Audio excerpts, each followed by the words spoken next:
नमस्कार, जय हिंदू, वंदे मातरम। साथियों, मैं अभिषेक मिश्रा आज आप सभी लोगों का हमारे दृढ़ संकल्प 2.0 पर न्यू एनसीईआरटी हिस्ट्री की क्लासेस में बहुत बहुत स्वागत करता हूं। आज की इस क्लास में हम डिस्कस करेंगे क्लास 7 की एनसीईआरटी हिस्ट्री का चैप्टर नंबर 5। देखो, हमारे चैनल पर जो एनसीईआरटी हिस्ट्री की क्लासेस चल रही हैं, ये न्यू एनसीईआरटी हिस्ट्री के सिलेबस के अकॉर्डिंग क्लासेस चलाई जा रही। और अगर आप न्यू एनसीईआरटी हिस्ट्री का सिलेबस उठा करके देखेंगे तो इसमें अब आपको केवल 8 चैप्टर देखने को मिलते हैं। चैप्टर नंबर 5 और चैप्टर नंबर 6 जो थे, ये दो चैप्टर न्यू एनसीईआरटी के सिलेबस में रिमूव कर दिए गए, जो सन 2023 में एनसीईआरटी अपडेट होकर के आई है, जिसे नाम दिया गया है रेशनलाइज। ठीक है, तो इसमें जो पहले आपका चैप्टर नंबर 5 हुआ करता था वो रिमूव कर दिया गया है। उसका नाम था शासक और इमारतें। अच्छा, शासक और इमारतें नाम का जो चैप्टर था, उसमें अगर आप कंटेंट देखोगे तो इमारतों के बारे में जानकारी दी गई थी। कई सारी मुगल इमारतें, जैसे कि आप कुतुब मीनार देख सकते हो। इसके अलावा जो कई सारे मंदिर बनाए गए थे प्राचीन काल में, उन मंदिरों के बारे में भी जानकारी दी गई थी। जैसे कि एक कंदरिया महादेव का मंदिर है, एक आपको राजराजेश्वर का मंदिर देखने को मिलता है। इसके अलावा जो भवन निर्माण की कला है, जैसे कि मंदिर है, मस्जिद है, इनको बनाने की कला, किस प्रकार से नई कला सामने आई, वो यहां पर दिखाई देने लगी, जिसमें डार्ट का प्रयोग होता था। ठीक है, इसके अलावा मंदिरों और मस्जिदों का जो निर्माण करवाया गया वो दिखाया गया। फिर मंदिरों को नष्ट क्यों किया गया, यह भी टॉपिक दिया गया था। इस चैप्टर को रिमूव कर दिया गया है। एंड इसके अलावा अकबर के काल में जो ये मकबरे बनाए गए,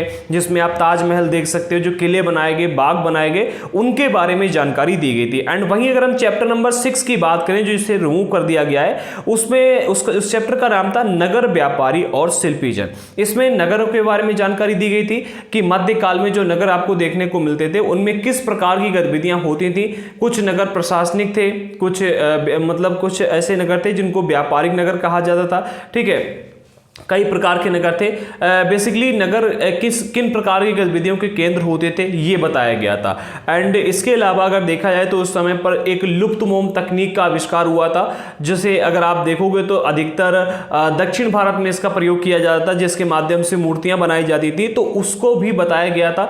अब ये चैप्टर रिमूव कर दिया गया है। एंड इसके अलावा व्यापारियों के बारे में जानकारी दी गई थी। काबुल से व्यापार होता था। ठीक है, पश्चिमी तट पर काफी व्यापार की व्यवस्था थी। इसके अलावा नगर में जो शिल्प का निर्माण होता था, उसके बारे में जानकारी दी गई थी।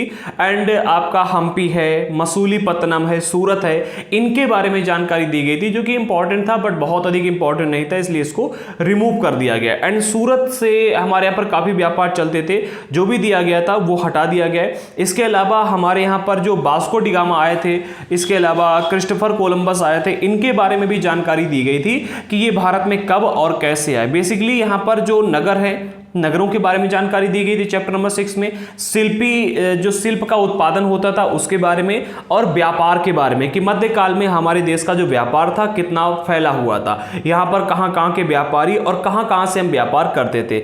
अब ये दोनों ही चैप्टर हटा दिए गए और आपको जो चैप्टर नंबर 7 मिलता था वो आपको चैप्टर नंबर 5 की जगह देखने को मिलता है। इस चैप्टर का नाम है जनजातियां, खाना बदोश और एक जगह बसे हुए समुदाय। इस चैप्टर में हम मुख्य रूप से डिस्कस करेंगे जनजातियों के बारे में। ठीक है, जनजातियां किसे कहते हैं, ठीक है, खाना बदोश इसी में आते हैं। इसके अलावा अलग अलग समुदायों के बारे में भी जानकारी दी गई। एक बार देख लेते हैं, फिर इस चैप्टर को स्टार्ट करेंगे। सबसे पहले जनजातीय समाज के बारे में अध्ययन करेंगे।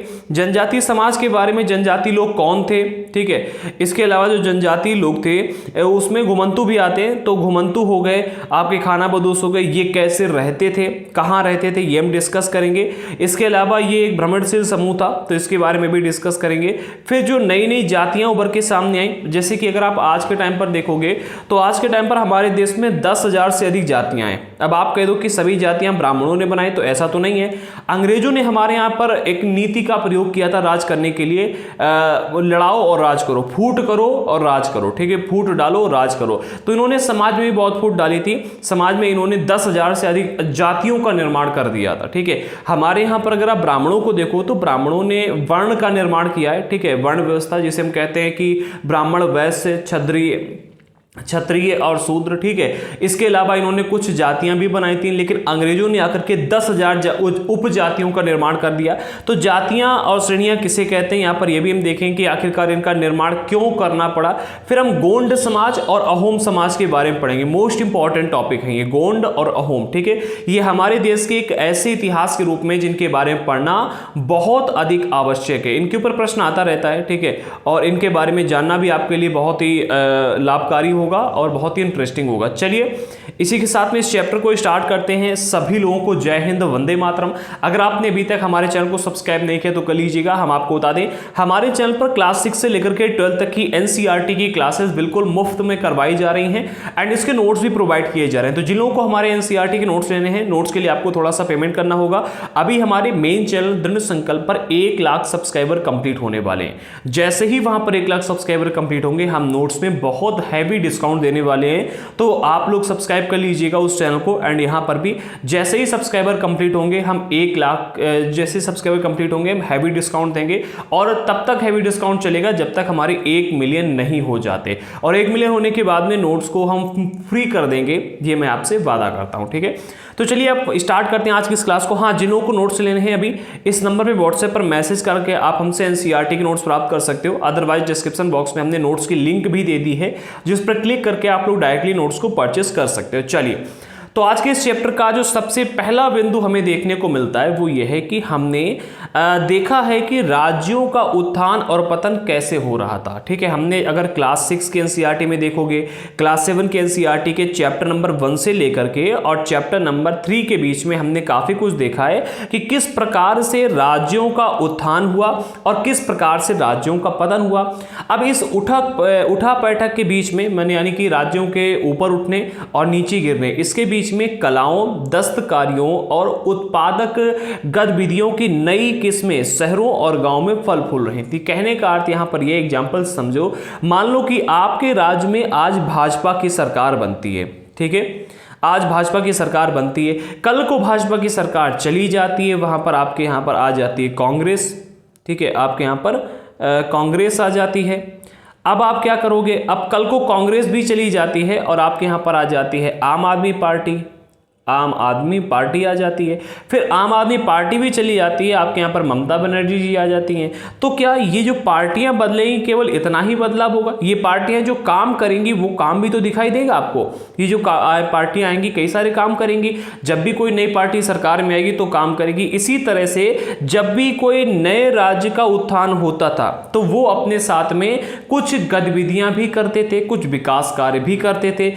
इसी उठापटक के बीच में राज्यों का उत्थान और पतन जब हो रहा था तो इसी के बीच में कई सारी कलाओं का निर्माण हुआ, कई सारी दस्तकारियों का निर्माण हुआ, उत्पादन गतिविधियों की नई नई किस्में शहर और गांव में फल फूल रही थी। कई सारी चीजें निकलकर सामने, जैसे कि आपके यहाँ पर अभी आम आदमी पार्टी है, उसने मोहल्ला क्लिनिक खोल दिया, स्कूल अच्छे कर दिए। कल को भाजपा आएगी, वो और भी अच्छे अच्छे कोई काम करेगी। कल को उसके बाद में कांग्रेस आ सकती है, क्या पता कल फिर से आपके यहाँ पर आम आदमी पार्टी आ जाए तो नए नए काम करेगी। इसी तरह से जब राज्यों का उत्थान हो रहा था तो वो नए नए कार्य करते थे और नए कार्य जो वो करते थे वो बने रहते थे, कहीं जाते नहीं थे, ठीक है।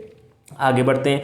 हाँ, तो इस लंबे अंतराल में कई महत्वपूर्ण राजनीतिक, सामाजिक और आर्थिक परिवर्तन हुए। देखो, केवल सरकार या फिर केवल राजा ही नहीं बदलता है जब बदलाव होता है। जब भी किसी राज्य का उत्थान होता है या किसी राज्य का पतन होता है तो राजनीतिक परिवर्तन तो होता ही होता है, साथ ही साथ सामाजिक परिवर्तन भी होता है, आर्थिक परिवर्तन भी होता है। युद्ध में आप देखोगे काफी सारे जनबल की हानि होती है और काफी सारे धन की भी हानि होती है, ठीक है। और कभी अगर कोई राजा बढ़िया आ गया, उसने अच्छा ट्रेड चला दिया तो धन का लाभ भी होता है।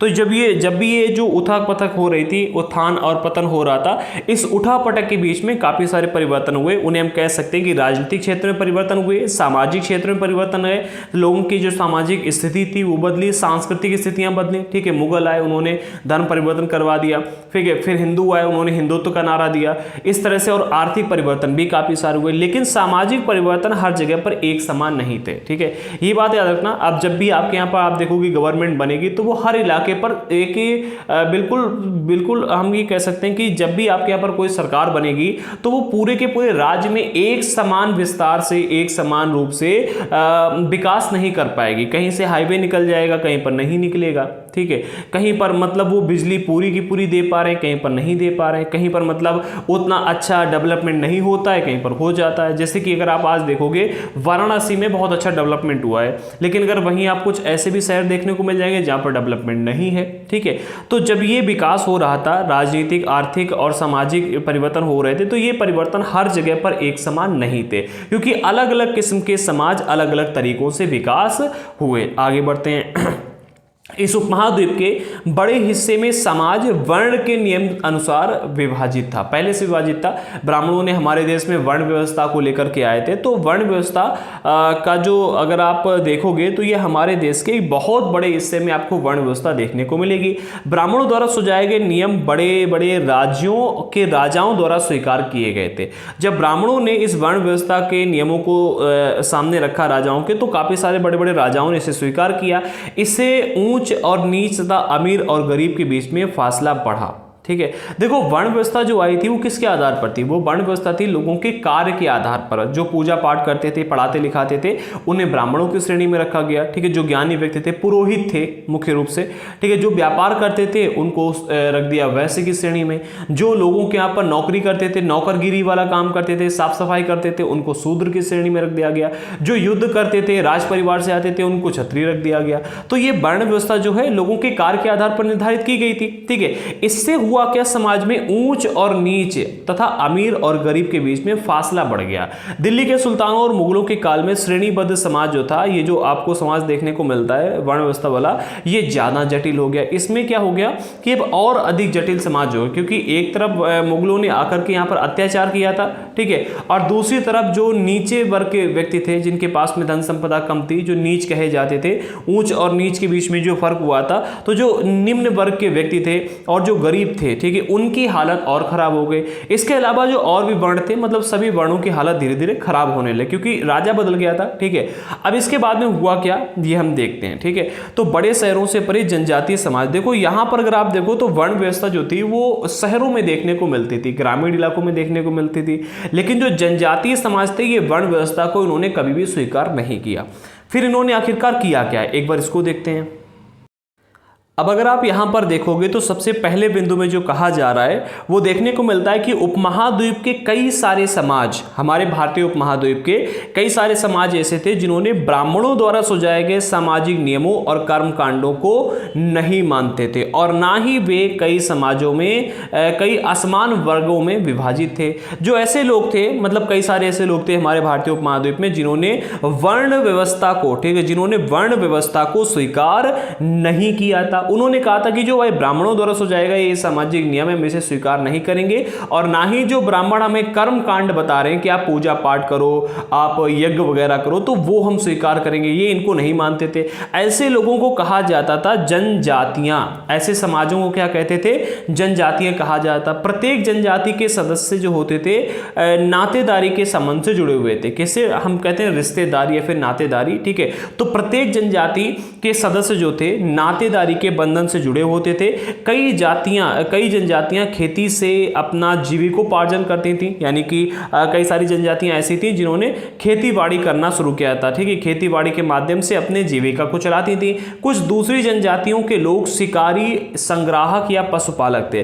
देखो जनजाति लोग जो थे वो केवल एक ही जनजाति के लोग नहीं थे, कई प्रकार की जनजातियां आपको देखने को मिलती थी, ठीक है। अब उनमें से कुछ जनजातियां ऐसी थी जो खेती करके अपनी जीविका को चलाते थे, कुछ जनजातियां ऐसी थी जो शिकार पर निर्भर रहती थी, कुछ ऐसी थी जो भोजन का संग्रह किया करती थी, यानी कि संग्राहक थी। शिकारी और संग्राहक दोनों एक ही श्रेणी में आ जाते हैं, ठीक है। भोजन का संग्रह कर लिया, शिकार कर लिया या फिर पशुपालन कर लिया। तो जनजातियां जो थी ये भी कई प्रकार की आपको देखने को मिलेंगी। अभी जब हम आगे पढ़ते हुए जाएंगे तो आपको और भी देखने को मिलेगा, ठीक है। आगे बढ़ते हैं। प्रायः वे अपने निवास स्थान के प्राकृतिक संसाधनों का पूरा इस्तेमाल करने के लिए इन गतिविधियों का मिला जुला रूप अपनाते बनाते थे। यानी कि जो ये जनजाति लोग थे क्या करते थे, जहाँ कहीं भी रहते थे, ठीक है, वहाँ के जो प्राकृतिक संसाधन इनको प्राप्त होते थे प्राकृतिक रूप से, जैसे कि जानवर मिल गए तो मार के खा लिया, ठीक है, या फिर इनको पेड़ पौधे मिल रहे हैं, ठीक है, तो पेड़ पौधे से फल प्राप्त हो रहे हैं वो खाएंगे, जड़ें प्राप्त हो रही हैं जैसे कि मूली है, ठीक है, खाएंगे, इसके अलावा कंदमूल फल है वो खाएंगे। यानी कि अपने आसपास के जो प्राकृतिक संसाधन है इनका पूरा पूरा इस्तेमाल करने के लिए इन सभी गतिविधियों का मिला जुला रूप अपनाते थे। कौन कौन सी गतिविधियां? सबसे पहला खेती, दूसरा शिकार, तीसरा संग्राहक, भोजन का संग्रह कर लिया, और चौथा पशुपालक। इन सभी चीजों का मिला जुला रूप ये लोग अपनाया करते थे। कुछ जनजातियां खानाबदोश थीं और वे एक जगह से दूसरी जगह पर घूमती रहती थी। खानाबदोश का अर्थ है कि केवल खाने के लिए, मतलब खाना खाने के लिए एक स्थान से दूसरे स्थान पर घूम घूम कर अपने जीवन का पालन किया करते थे।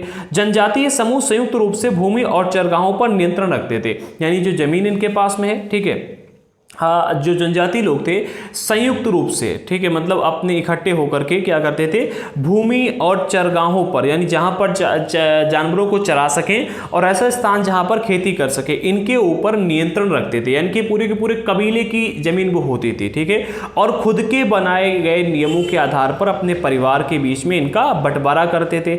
जैसे कि इतना इलाका है इनके पास में, तो इस पूरे इलाके को अपने मतलब संयुक्त रूप से सामूहिक मतलब जनजातीय समूह जो थे ये पूरा का पूरा इनका कबीला इसके ऊपर अपना नियंत्रण रखेगा, ठीक है, और जो और खुद पूरा का पूरा कबीला नियम बनाएगा। खुद नियम बनाने के बाद में इस पूरी की पूरी जमीन को, ठीक है, अपने परिवार के बीच में, देखो ये जो लोग थे ये जो बटे हुए थे नातेदारी के संबंध से जुड़े थे, ठीक है, नातेदारी अर्थात परिवार की तरह रहते थे, ठीक है, तो पूरे परिवार में यानी पूरी नातेदारी में जितने भी लोग होते थे ये एक दूसरे के साथ में इस पूरी जमीन का बंटवारा कर लेते थे, ठीक है, कि आपको इतना हिस्सा मिलेगा, आपको इतना हिस्सा मिलेगा, आपको इतना मिलेगा, तो इस तरह से पूरी जमीन का बंटवारा करते थे, ठीक है।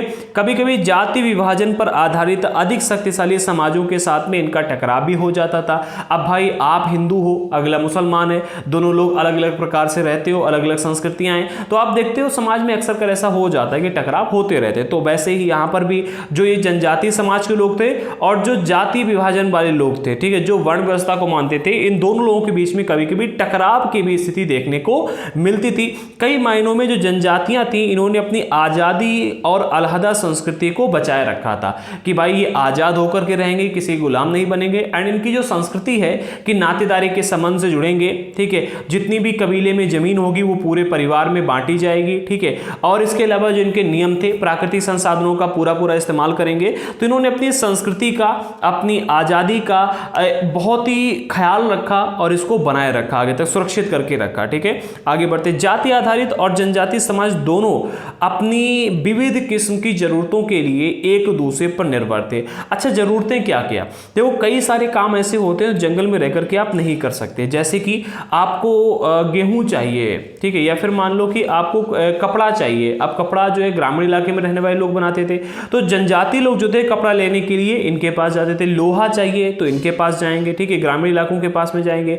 अब ग्रामीण इलाके वाले भी कुछ लोग ऐसे थे जिनको जनजातीय लोगों के ऊपर निर्भर रहना पड़ता, जैसे कि आपको शहद चाहिए है या फिर कुछ फूल चाहिए जो जंगल में ही मिलते हैं, ठीक है, तो आप किसके पास आओगे? जनजातीय लोगों के पास में आओगे, ठीक है। तो यहां पर ये जो चीजें आपको देखने को मिल रही हैं कि जाति आधारित और जनजातीय समाज दोनों ही विविध किस्म की जरूरतों के लिए जो एक दूसरे पर निर्भर रहते थे, इसकी वजह से टकराव और निर्भरता के इस संबंध ने दोनों समाजों को बदलने का काम किया। अब जैसे कि दो व्यक्ति हैं, एक आप हो और एक आपका मित्र है, ठीक है, या फिर आप और आपका एक भाई है, आप दोनों के बीच में भयंकर लड़ाई हो जाती है, ठीक है, भयंकर लड़ाई हो जाती है और आप दोनों को एक दूसरे से काम रहता है, आप लोग एक ही घर में रहते हो, ठीक है, तो आपके बीच में आज नहीं तो कल लड़ाई खत्म हो जाएगी। लेकिन अगर आप दोनों के बीच में कोई काम नहीं है, ठीक है, कोई संबंध नहीं है और आपकी लड़ाई हो जाती है, अलग अलग रहते हो, ठीक है, तो हो सकता है कि जीवन भर आप दोनों लोगों के बीच में बात ना हो, लेकिन जरूरतें जो होती हैं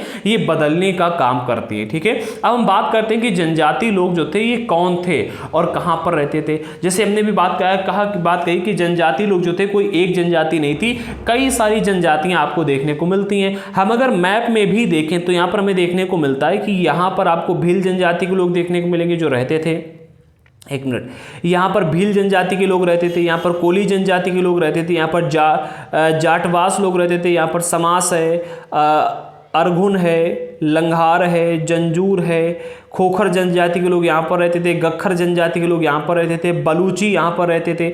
इसके अलावा खोंड जनजाति के लोग यहाँ पर रहते थे, वेतर जनजाति के लोग यहाँ पर रहते थे, बादागस जनजाति के लोग यहाँ पर रहते थे, मारवाड़ जनजाति के लोग यहाँ पर रहते थे, नागा लोग यहाँ पर रहते थे, अहोम यहाँ पर रहते थे, कोच यहाँ पर रहते थे, खासी है, इसके अलावा काचरिस है, ठीक है, संताल लोग यहाँ पर रहते थे, मुंडा यहाँ पर रहते थे, चेर यहाँ पर रहते थे, ओरोन यहाँ पर रहते थे, गोंड है, ठीक है, गोंड, इसके अलावा गोंडवाना भूमि से कहा जाता है, ठीक है, खोंड लोग यहाँ पर रहते थे, भील, कोली,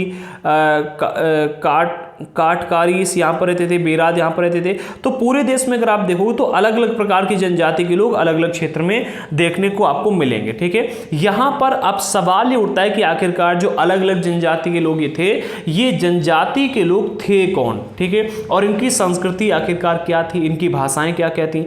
तो आइए इनको भी समझने का प्रयास करते हैं। समकालीन इतिहासकारों और मुसाफिरों ने जनजातियों के बारे में बहुत कम जानकारी दी है। अच्छा, इसके पीछे का रीजन क्या है कि हमें इनके बारे में बहुत कम जानकारियां देखने को मिलती हैं। अगर हम कुछ अपवादों को छोड़ दें तो जनजातीय लोग जो थे वो लिखित स्रोत, लिखित दस्तावेज नहीं रखते थे। अब अगर आप अपने बारे में पूरे जीवन के, आप जब से पैदा हुए आपने एक डायरी ले ली, ठीक है, पैदा हुए होते कोई डायरी नहीं लेता है, मतलब जो आपने लिखना पढ़ना शुरू किया तब से एक डायरी ले ली और आप हर दिन की उसमें गाथा लिखते हो कि आज मैंने मैच खेला, आज मैंने पढ़ाई की, आज मैंने गाना गाया, आज मैंने ये काम किया, सुबह उठ करके मैंने ये किया। मतलब जैसे आप ब्लॉग देखते हो आजकल बनाए जाते हैं, ऐसे लोग पहले अपनी जीवन कथा डेली लिखा करते थे, आज वही ब्लॉग बनाने लगे कि हेलो गाइस, आज मैं उठ गया हूँ, उठने के बाद में हाथ मुंह धो लिए हैं, आज इनकी पिटाई हो रही है, आज हम लड़ाई देखने जाएंगे, आज हम मार्केट जाएंगे, आज हम कार में घूमेंगे, ठीक है। तो इस तरह के अगर आप लिखोगे अपने जीवन के शुरू से और मरने तक तो आपके बारे में पूरी जानकारी होगी। कोई व्यक्ति उसे पढ़ के बता सकता है कि आप कैसे व्यक्ति थे, क्या चीजें आपको पसंद थी, आपके बारे में पूरी जानकारी मिल जाएगी। लेकिन अगर आप कोई लिखित दस्तावेज रखोगे ही नहीं, कोई सबूत ही नहीं छोड़ोगे, तो आपके बारे में जो लोग देखेंगे सुनेंगे, जो लोग आपको जानते होंगे उनको जानकारी होगी, लेकिन आने वाली पीढ़ी को वो मौखिक रूप से बता सकते हैं, लिखित रूप में नहीं दे पाएंगे, क्योंकि किसी को क्या मतलब, ठीक है। वही चीज यहां पर है, जो ये जनजाति लोग थे ये अपने बारे में लिखित दस्तावेज नहीं रखते थे। आप जब लिखित दस्तावेज रखते नहीं थे तो इनके बारे में हमको जानकारी बहुत कम मिल पाई, लेकिन समृद्ध रीति रिवाजों और वाचिक मौखिक परंपराओं का भी संरक्षण करते थे। जो यहाँ पर शब्द का इस्तेमाल किया गया वाचिक मौखिक परंपरा, इसका अर्थ है जैसे कि आप देखोगे आजकल तो बहुत कम देखने को मिलता है। पहले क्या होता था, मेरे साथ ऐसा हुआ है, आपके साथ भी हुआ हो शायद, अगर आप गांव में रहते होगे तो आपके साथ ऐसा हुआ होगा। शाम के टाइम में पहले जब मोबाइल वगैरह नहीं हुआ करते थे तो बच्चे अपने बाबा दादी के पास जाकर बैठ जाते थे और बाबा दादी उनको कहानियां सुनाया करते थे, ठीक है। वही चीज यहाँ पर है, जो जनजातीय लोग थे इनके साथ जो भी घटनाएं घटित होती थी ये उनको एक कहानी का रूप दे देते थे, ठीक है। और वाचिक मौखिक परंपरा यानी कि आपकी दादी ने आपको बताया, आप अपने बेटे को बताकर जा रहे हो, उसका बेटा उसके बेटे को बताकर जा रहा है। ऐसे वाचिक मौखिक परंपराओं के माध्यम से ये इन रीति रिवाजों का, जो भी रीति रिवाज थे इनके, या फिर जो भी इनकी कहानियां होती थी, जो भी घटनाएं घटती थी, उनका संरक्षण करते थे, ठीक है। जैसे आजकल तो देखने को नहीं मिलता, बच्चे मोबाइल में लगे रहते हैं, दादी बाबा के पास कौन बैठकर कहानियां सुने, और दादी बाबा भी मोबाइल में लगे रहते हैं, उनको भी क्या फर्क पड़ता है बच्चों को अपने इतिहास के बारे में बताएं। आप बताओ आपके दादी बाबा के जो दुश्मन थे वो कौन थे? हर घर में पहले लड़ाइयां हुआ करती थी, हर गांव में लड़ाइयां हुआ करती थी, आपको नहीं पता होगा लेकिन आपके दादी बाबा को पता होगा, ठीक है। आगे चल करके आपको ये नहीं पता होगा और हो सकता है कि आज नहीं तो कल जाकर के वो आपके खिलाफ फिर कुछ करें, तो ये पता होना चाहिए, ठीक है। लेकिन जो ये लोग थे, जनजातीय लोग थे, ये बातचीत यानी कि बातों के माध्यम से, ठीक है, बातचीत के माध्यम से और मौखिक परंपराओं के माध्यम से अपने रीति रिवाजों और अपने इतिहास का इन्होंने संरक्षण किया। ये परंपराएं हर पीढ़ी को विरासत में मिलती थी, जैसे कि मैंने अभी आपको बताया, आपकी दादी ने आपको बताया, ठीक है, आपने क्या किया, अपने बच्चों को बताया, उनके बच्चों ने आपको बताया, उनके बच्चों को बताया, ऐसे पीढ़ी दर पीढ़ी जो कहानियां थी चलती रहती थी। आज के इतिहासकार जनजातियों का इतिहास लिखने के लिए इन वाचिक परंपराओं का इस्तेमाल करते हैं। जो इतिहासकार हैं उन्होंने जो इतिहास लिखा है इनका, वो इतिहास लिखने के लिए इन्हीं जनजातीय लोगों के पास में गए, इनकी जो वाचिक परंपराएं थी, जो मौखिक परंपराएं थी, इनका इस्तेमाल किया और उसी के माध्यम से इतिहास को लिखा है, ठीक है। जनजातीय लोग भारत के लगभग हर क्षेत्र में पाए जाते थे। भारत का कोई भी क्षेत्र आप उठा के देख लो, जैसे कि हमने मैप में भी देखा, ठीक है, तो मैप में अगर आप देखोगे तो हर हर क्षेत्र में आपको जनजातीय लोग देखने को मिल जाएंगे। कुछ शक्तिशाली जनजातियों का बड़े इलाकों पर नियंत्रण भी था, जैसे कि पंजाब में 13वीं से 14वीं सदी के बीच में अगर आप देखोगे तो खोखर जनजाति बहुत ज़्यादा प्रभावशाली थी। ठीक है, कहा यह भी जाता है कि जो मोहम्मद गौरी जब हमारे भारत देश में आक्रमण करने के लिए आया था, ठीक है, तो जब उसने आक्रमण किया और जीतकर यहाँ से जा रहा था तो आते टाइम खोखर जनजाति की जो फसल वहाँ पर थी उसको नष्ट कर दिया था। ठीक है, घोड़े दौड़ा कर लाया था तो फसल सारी नष्ट हो गई थी और जाते वक्त भी नष्ट कर रहा था। तो जब जा रहा था तो खोखर जनजाति के लोगों ने उसको पकड़ लिया और वहीं पर मार दिया था। ठीक है, ये एक मौखिक परंपरा है जिसके माध्यम से ऐसा कहा जाता है। इतिहास तो उनका और अलग अलग भी देखने को मिलता है। ठीक है, कहा यह जाता है कि खोखर जनजाति के लोगों ने मोहम्मद गौरी को मारा था। आगे बढ़ते हैं, यहाँ बाद में गक्खर लोग ज़्यादा महत्वपूर्ण हो गए। कहाँ पर 13वीं और 14वीं शताब्दी में खोखर जनजाति के लोग प्रभावशाली थे एंड बाद के काल में क्या हुआ, धीरे धीरे गक्खर लोगों का यहाँ पर प्रभाव बढ़ गया। गक्खर जनजाति अगर आप देखोगे पंजाब के इलाका कौन सा है, ये खोखर और गक्खर जनजाति यहाँ पर। ठीक है, इस इलाके में। आगे बढ़ते हैं, इनके मुखिया कमाल खान गक्खर को बादशाह अकबर ने मनसबदार बनाया था, ये बात याद रखना। ठीक है, जो कमाल खान गक्खर थे इनको बादशाह अकबर ने मनसबदार बनाया था। मनसबदारी के बारे में हमने पिछले अध्याय में डिस्कस किया है, चैप्टर नंबर 3 में हमने डिस्कस, चैप्टर नंबर 4 में शायद, चैप्टर नंबर 3 और 4 दोनों में डिस्कस किया है। ठीक है, तो अगर आपने अभी तक नहीं देखा है देख लीजिएगा वो चैप्टर। ठीक है, दोनों में मनसबदारी के बारे में आपको चर्चाएं मिलेगी। दिल्ली 16वीं से 17वीं शताब्दी का जो इतिहास है उसमें हमने डिस्कस किया है। ठीक है, आगे बढ़ते हैं। हाँ, मुल्तान और सिंध में मुगलों द्वारा अधीन कर लिए जाने से पहले लंघार और अरगुन लोगों का प्रभुत्व अत्यधिक विस्तृत क्षेत्र में फैला हुआ था। कौन सा, मुल्तान क्षेत्र और सिंध क्षेत्र। यहाँ पर भी ये दो जनजाति के लोग थे, एक लगाह और दूसरा अरगुन लोग। इन लोगों का बहुत ही प्रभाव फैला हुआ था, प्रभुत्व अत्यंत विस्तृत क्षेत्र में था। कहाँ पर, मुल्तान और सिंध के इलाके में। ठीक है, जैसे कि अगर आप देखो तो अरगुन इलाका, अरगुन लोगों का यहाँ पर विस्तृत क्षेत्र में अपना प्रभाव फैला हुआ था और लंघार लोगों का यहाँ पर था। तो और इसके अलावा जंझा यहाँ पर थे, खोखर, गक्खर। तो ये चीज़ अगर आप देखोगे तो यहाँ पर अलग अलग जनजातियों के लोग जो थे वो राज पहले करते थे। उत्तर पश्चिम में बलोच एक विशाल तथा शक्तिशाली जनजाति थी। बलोच आज भी देखने को मिलती है वहाँ पर। ठीक है, बलोच अगर आप सोशल मीडिया पर एक्टिव हैं तो आपने देखा होगा बलोच लोगों के काफ़ी सारे वीडियोस आते हैं। वहाँ के न्यूज़ रिपोर्टर गए हैं वहाँ पर पाकिस्तान के, उन्होंने पूछा है तो वो बताते हैं कि हाँ, यहाँ पर जो लड़कियों से इन्होंने इन्वेस्टिगेशन मतलब सवाल पूछे तो उन्होंने उसके बारे में काफ़ी मतलब इंटरव्यू वगैरह दिया है, तो देखने को मिल जाते हैं वो। ये लोग अलग अलग मुखियाओं वाले कई छोटे छोटे कुलों में बटे हुए थे, जो कि आज भी आज तो आपको ये देखने को मिलेगा। मध्यकाल की हम बात करें तो मध्यकाल में ये बटे हुए थे। ठीक है, पश्चिम हिमालय में गड्डी गाड़ियों की जनजाति की रहती थी। ठीक है, गड्डी गड़रियों, ठीक है, गड्डी गड़रियों की जनजाति यहाँ पर रहती थी। उपमहाद्वीप के सुदूर उत्तर पूर्वी भाग पर नागा, अहोम और दूसरी जनजातियों का पूरी तरह से प्रभाव था। कहां पर बात की जा रही है, उपमहाद्वीप के उत्तर पूर्वी भागों में। आइए देख लेते हैं उत्तर पूर्वी भाग अर्थात ये वाला। देखो यहां पर अगर आप देखोगे कहां पर गया, ये नागा, अहोम, ठीक है, कोच है। इसके अलावा और भी यहाँ पर जो जनजातियाँ थी उनका प्रभाव देखने को मिलता है। पश्चिमी हिमालय में गड्डी गडरियों का, ठीक है, पश्चिमी हिमालय में दिखाई दे रहा है कि यहाँ पर नहीं दिखाई दे रहा है, चलिए कोई बात नहीं।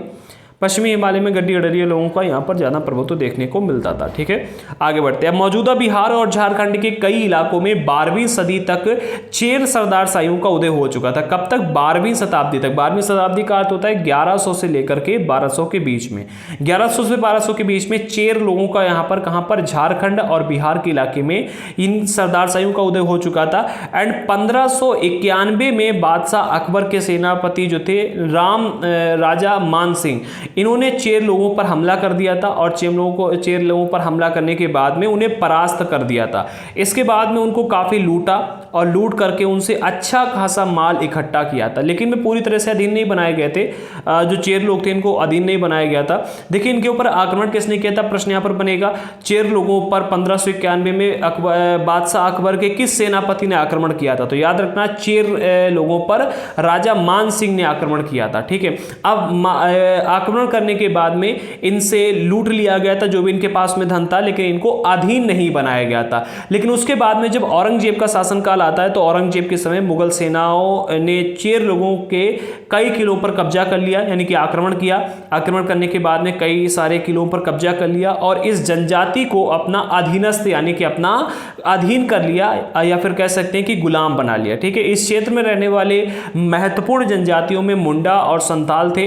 यद्यपि ये उड़ीसा और बंगाल में भी रहते थे। हाँ देखो यहाँ पर कहाँ की हम बात करें, बिहार और झारखंड की हम बात करें, यहाँ पर पहले चेर सरदार शाहियों का उदय हुआ था। फिर बादशाह अकबर ने 1591 में इनके सेनापति को भेजा जिनका नाम था राजा मान सिंह कि आप जाओ इनके ऊपर आक्रमण करो। राजा मान सिंह ने आक्रमण किया, चेर लोगों को हराया, उनको लूट लिया पूरी तरह से। लूटने के बाद में उनको अधीन नहीं बनाया, छोड़ दिया गया। फिर आते हैं औरंगजेब ने इनके ऊपर आक्रमण किया। आक्रमण करने के बाद में इनके किलों पर कब्जे कर लिए गए और इनको अपने अधीन बना लिया गया। इस क्षेत्र में मुंडा और संताल भी रहते थे। मुंडा और संताल जो थे ये उड़ीसा और बंगाल में भी पाए जाते हैं। ठीक है, मुंडा और संताल जो थे ये अलग अलग इलाकों में, अगर आप देखो तो बिहार में, झारखंड में, इसके अलावा उड़ीसा में, बंगाल में, हर जगह पर ये आपको देखने को मिलते थे। कर्नाटक और महाराष्ट्र की पहाड़ियां, जिनको आप कह सकते हो पहाड़ियां, कोली और बेराद तथा कई दूसरी जनजातियों के निवास स्थान थे। ठीक है, हाँ पहाड़ियों में होगा, पहाड़ियों में कोली, बेराद तथा कई दूसरी जनजातियों के निवास स्थान भी थे। कहाँ पर? कर्नाटक और महाराष्ट्र की पहाड़ियों में। ठीक है, कोली लोग जो थे ये गुजरात के कई इलाकों में रहते थे। इसके अलावा कोरागा, बेतर, मारवाड़ जनजातियों के दक्षिण भारत में विशाल आबादी थी। यहाँ पर आपको जनजातियों के बारे में बताया जा रहा है कि ये कहाँ कहाँ पर रहते थे। ठीक है, हम देख सकते हैं कि कोरागा, बेतार, मारवाड़ ये जनजातियाँ थी दक्षिण भारत में देखने को मिलती थी। वहीं कोली जनजाति जो थी ये आपको गुजरात में देखने को मिलती थी। बेराज जनजाति थी ये कर्नाटक, महाराष्ट्र में भी देखने को मिलती थी। ठीक है, तो ये अलग अलग क्षेत्रों में जनजाति के लोग रहते थे। कहने का अर्थ ये है कि जनजाति के लोगों को आप देखोगे तो पूरे भारत में आपको जनजाति के लोग देखने को मिल जाएंगे अलग अलग इलाकों में। ठीक है, अलग अलग जनजाति के लोग अलग अलग रहते थे। भीलों की बड़ी जनजाति पश्चिम और मध्य भारत में फैली हुई थी। कौन सी? भीलों की। मध्य भारत अर्थात हम कह सकते हैं कि मध्य प्रदेश वगैरह और पश्चिम भारत में भी फैली हुई थी। 16वीं सदी तक का अंत आते आते उनमें से कई एक जगह बसे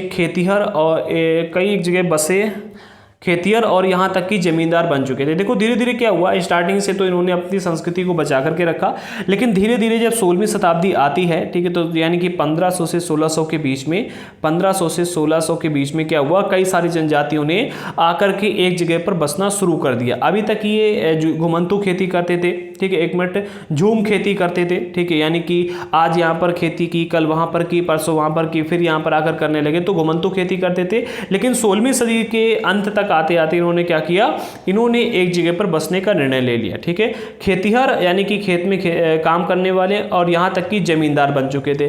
कुछ ने सत्ता संसाधन इकट्ठा करके वो जमींदार बन गए। तब भी भीलों के कई कुल शिकारी संग्राहक बने रहे। ठीक है, देखो यहाँ पर भीलों की बात की जा रही है। ठीक है, और इसके बाद क्या हुआ, जब ये जमींदार खेतिहर बन गए, एक जगह बस गए, इसके बाद भी इनके कई सारे कुल ऐसे थे जो कि शिकारी और संग्राहक बन गए। कुल का अर्थ होता है मतलब कई सारे इनके परिवार के लोग, ठीक है, इनके खानदान के लोग आप कह सकते हो। ठीक है, मौजूदा छत्तीसगढ़, मध्य प्रदेश, महाराष्ट्र और आंध्र प्रदेश में गोंड लोग बड़ी तादाद में फैले हुए थे। जहां पर आज आप छत्तीसगढ़ देखते हो, मध्य प्रदेश देखते हो, यहां पर आपको गोंड लोगों की संख्या काफी अधिक देखने को मिलती थी। आगे बढ़ते हैं, अगला पॉइंट मिलता है हमको, खाना बदोश और घुमंतू लोग कैसे रहते थे। खाना बदोश यानी कि खाना खाने के लिए, मतलब अपने केवल पेट का पालन करने के लिए, और घूम घूम करके रहने वाले लोग, ये कैसे रहते थे। सबसे पहले पॉइंट में कहा जा रहा है कि खाना बदोश चरवाहे अपने जानवरों के साथ दूर दूर तक घूमते थे।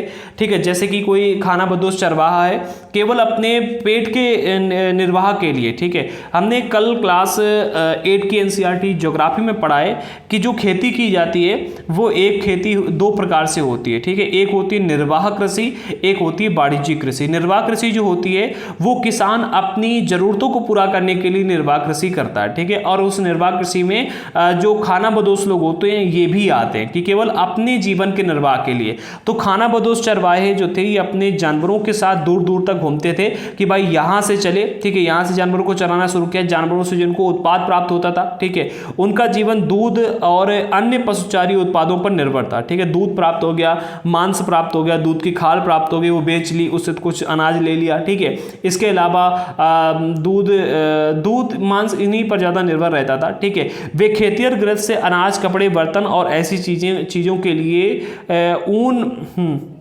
घी, ठीक है, आदि का विनिमय भी करते थे। कहने का अर्थ है जो ये खानाबदोश चरवाहे थे, इनका जो जीवन था, ठीक है, वो पूर्ण रूप से जानवरों पर निर्भर रहता था। ये जानवरों को अपने साथ लेकर के घूमते रहते थे, ठीक है, और जानवरों से जिनको उत्पाद प्राप्त हुआ, जैसे कि दूध प्राप्त हुआ, ठीक है, या मांस प्राप्त हुआ, या खाल प्राप्त हुई, इन चीज़ों को ये इस्तेमाल करते थे। सबसे पहले इस्तेमाल करने के अलावा इन चीज़ों को बेच करके जो खेतिहर गृहस्थ थे, यानी कि जो आम जनता थी, उनसे अनाज, कपड़े, बर्तन और ऐसी चीज़ों के लिए ऊन, घी इत्यादि का विनिमय करते थे कि भाई हम आपको घी दे रहे हैं, हमारे पास भेड़ है, हम आपको भेड़ से निकालकर ऊन दे रहे हैं, आप हमको अनाज दे दो, ठीक है। वस्तु विनिमय इसी को कहते हैं कि आपने एक वस्तु दी और उनसे दूसरी वस्तु ले ली।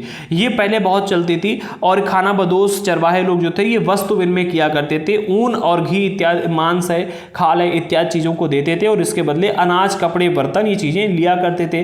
कुछ खानाबदोश अपने जानवरों पर सामान की ढुलाई करते थे। ये भी देखने को मिलता है कि भाई शहरी इलाके में गए, वहां पर राजा ने कहा कि भाई आपको हमारे लिए इतना काम करना होगा, ये हम युद्ध के लिए जा रहे हैं, यहाँ से आपको हमारा जो बारूद, रसद वगैरह है वो यहाँ से यहाँ तक आपको ढोकर पहुंचाना है।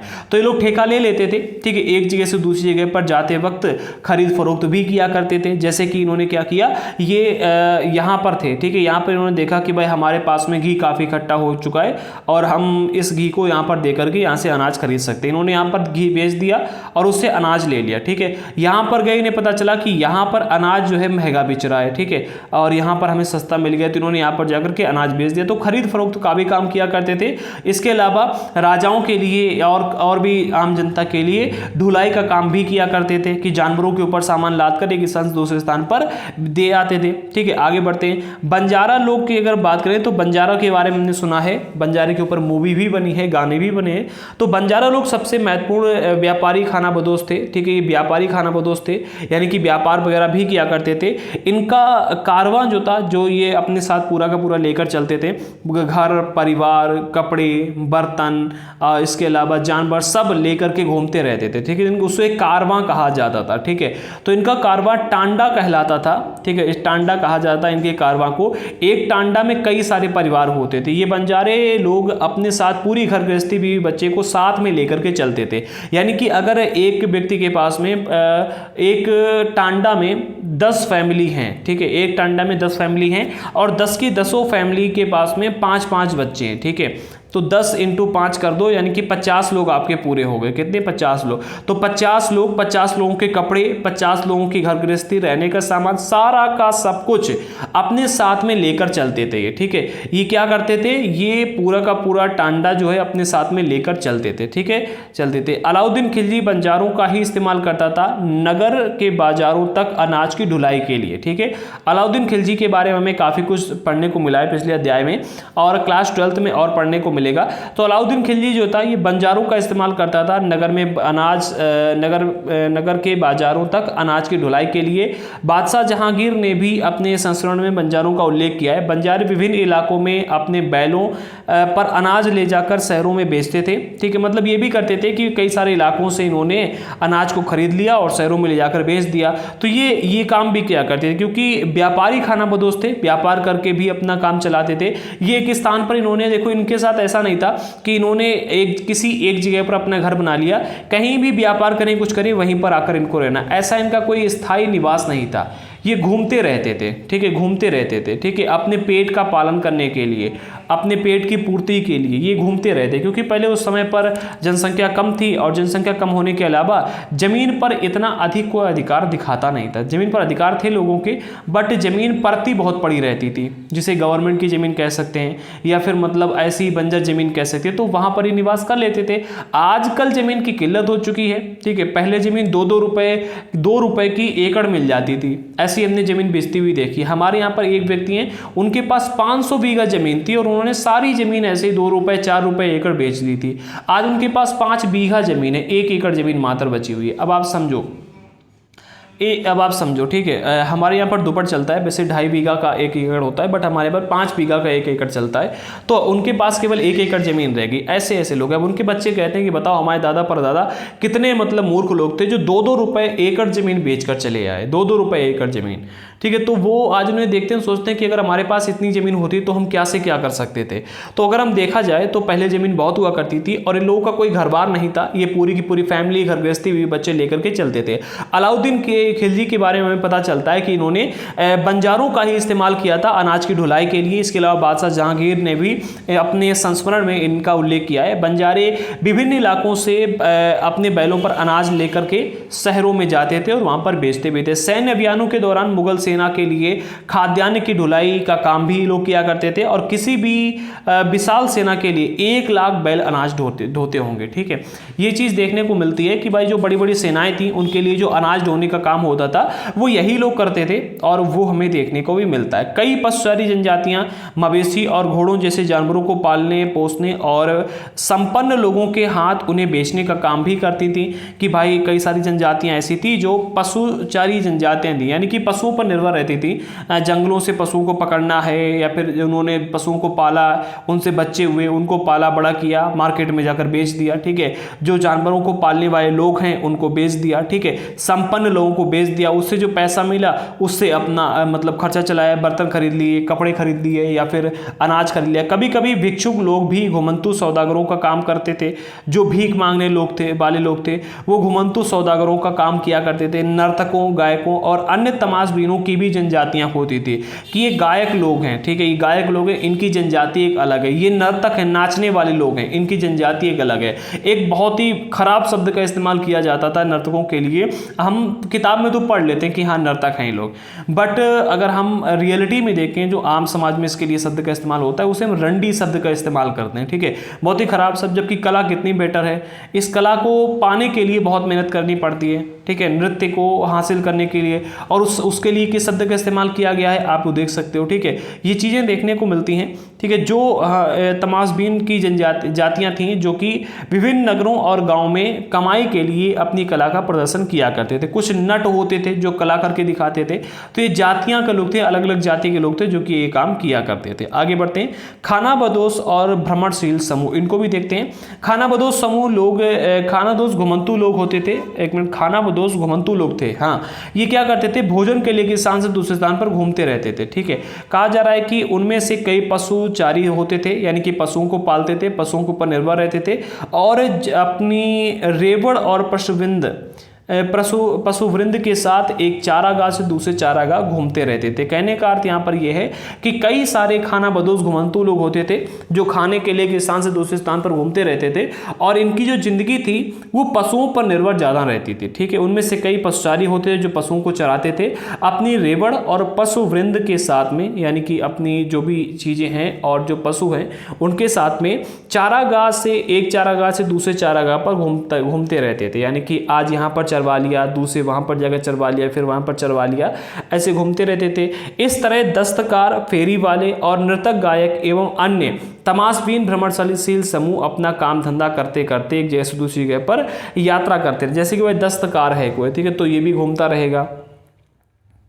अब यहाँ पर एक प्रश्न खड़ा हो जाता है कि दस्तकार कहते किसे। प्रश्न खड़ा हो जाता है दस्तकार, जैसे कि आपका कुम्हार हो गया, लोहार है, ठीक है, इन लोगों को दस्तकार कहा जाता है। ये जो लोहे बनाने का काम करते थे पहले, ठीक है, बर्तन बनाने का काम करते थे, इनको दस्तकारी का कार्य कहा जाता था, ठीक है। तो इस तरह दस्तकार, फेरी वाले, नृतक, गायक जो नाचने वाले थे, गाने वाले थे एवं अन्य तमाशबीन भ्रमणशील समूह, ठीक है, कोई नट होता था, ठीक है, कोई जादूगर आते थे। तो ये जो अन्य तमाशबीन भ्रमणशील समूह है ये अपना काम धंधा करते करते एक जगह से दूसरी जगह पर यात्रा करते रहते थे, ठीक है, जगह जगह पर घूम घूम करके अपना यात्रा करते थे। खानाबदोश और भ्रमणशील समूह दोनों अक्सर उस जगह पर लौट कर आते थे जहां उन्होंने पिछले साल दौरा किया था। हाँ मतलब देखो जगह तो सीमित ही थी, ठीक है। तो जैसे कि भाई यहाँ से शुरू किया, गए यहाँ पर गए, यहाँ पर गए, ऐसे जगह जगह पर घूम कर आकर के ऐसे घूम कर आते थे और मतलब एक ना एक समय पर साल भर बाद 2 साल बाद उसी स्थान पर लौट कर आते थे जहाँ से इन्होंने शुरू किया था। कर भाई हर कोई लौट करके आता है, आप कितने इलाके में आप घूमोगे, ऐसा थोड़ी ना था कि एक बार अगर यहाँ से शुरू किया तो दोबारा यहाँ पर लौट कर ही नहीं आएंगे, ठीक है।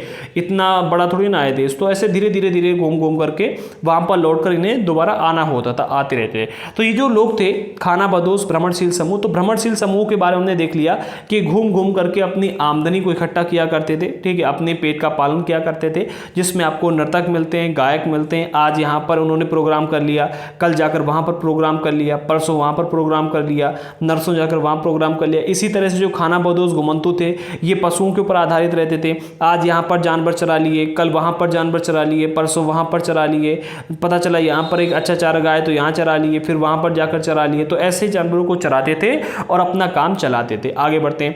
अब अगला टॉपिक मिलता है बदलता समाज, नई जनजातियाँ और श्रेणियाँ। 1 मिनट, इसको स्टार्ट करने से पहले एक बार हम रिवाइज कर लेते हैं। टाइम काफ़ी हो गया है और टॉपिक भी काफ़ी कंप्लीट कर चुके हैं, तो एक बार देख लेते हैं। सबसे पहले हमने यहाँ पर देखा कि समाज मध्यकाल में किस प्रकार का था। समाज में वर्ण व्यवस्था थी, इसके अलावा समाज में किस प्रकार से विकास हुआ।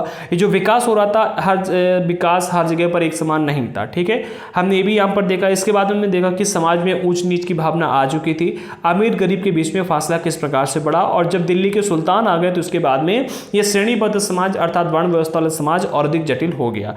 फिर हमने देखा कि शहरों से परे जनजाति, जहाँ पर हमने जनजातीय समाज के बारे में पढ़ा कि जनजातीय लोग कौन होते हैं, ये कहाँ मतलब इनको जो किसे जनजाति कहा जाता है। यहाँ पर हमने देखा कि और जनजाति लोग अपनी जीविका को चलाने के लिए क्या करते हैं, शिकार करते हैं, संग्रह करते हैं, भोजन का पशुपालन करते हैं। इसके अलावा मतलब जो इनकी प्राकृतिक संसाधन होते हैं उनका पूरा इस्तेमाल करने की कोशिश ये करते हैं, ठीक है। इसके बाद में इन्होंने अपनी संस्कृति को बचा करके रखा, खुद के बनाए हुए नियमों पर चलते थे।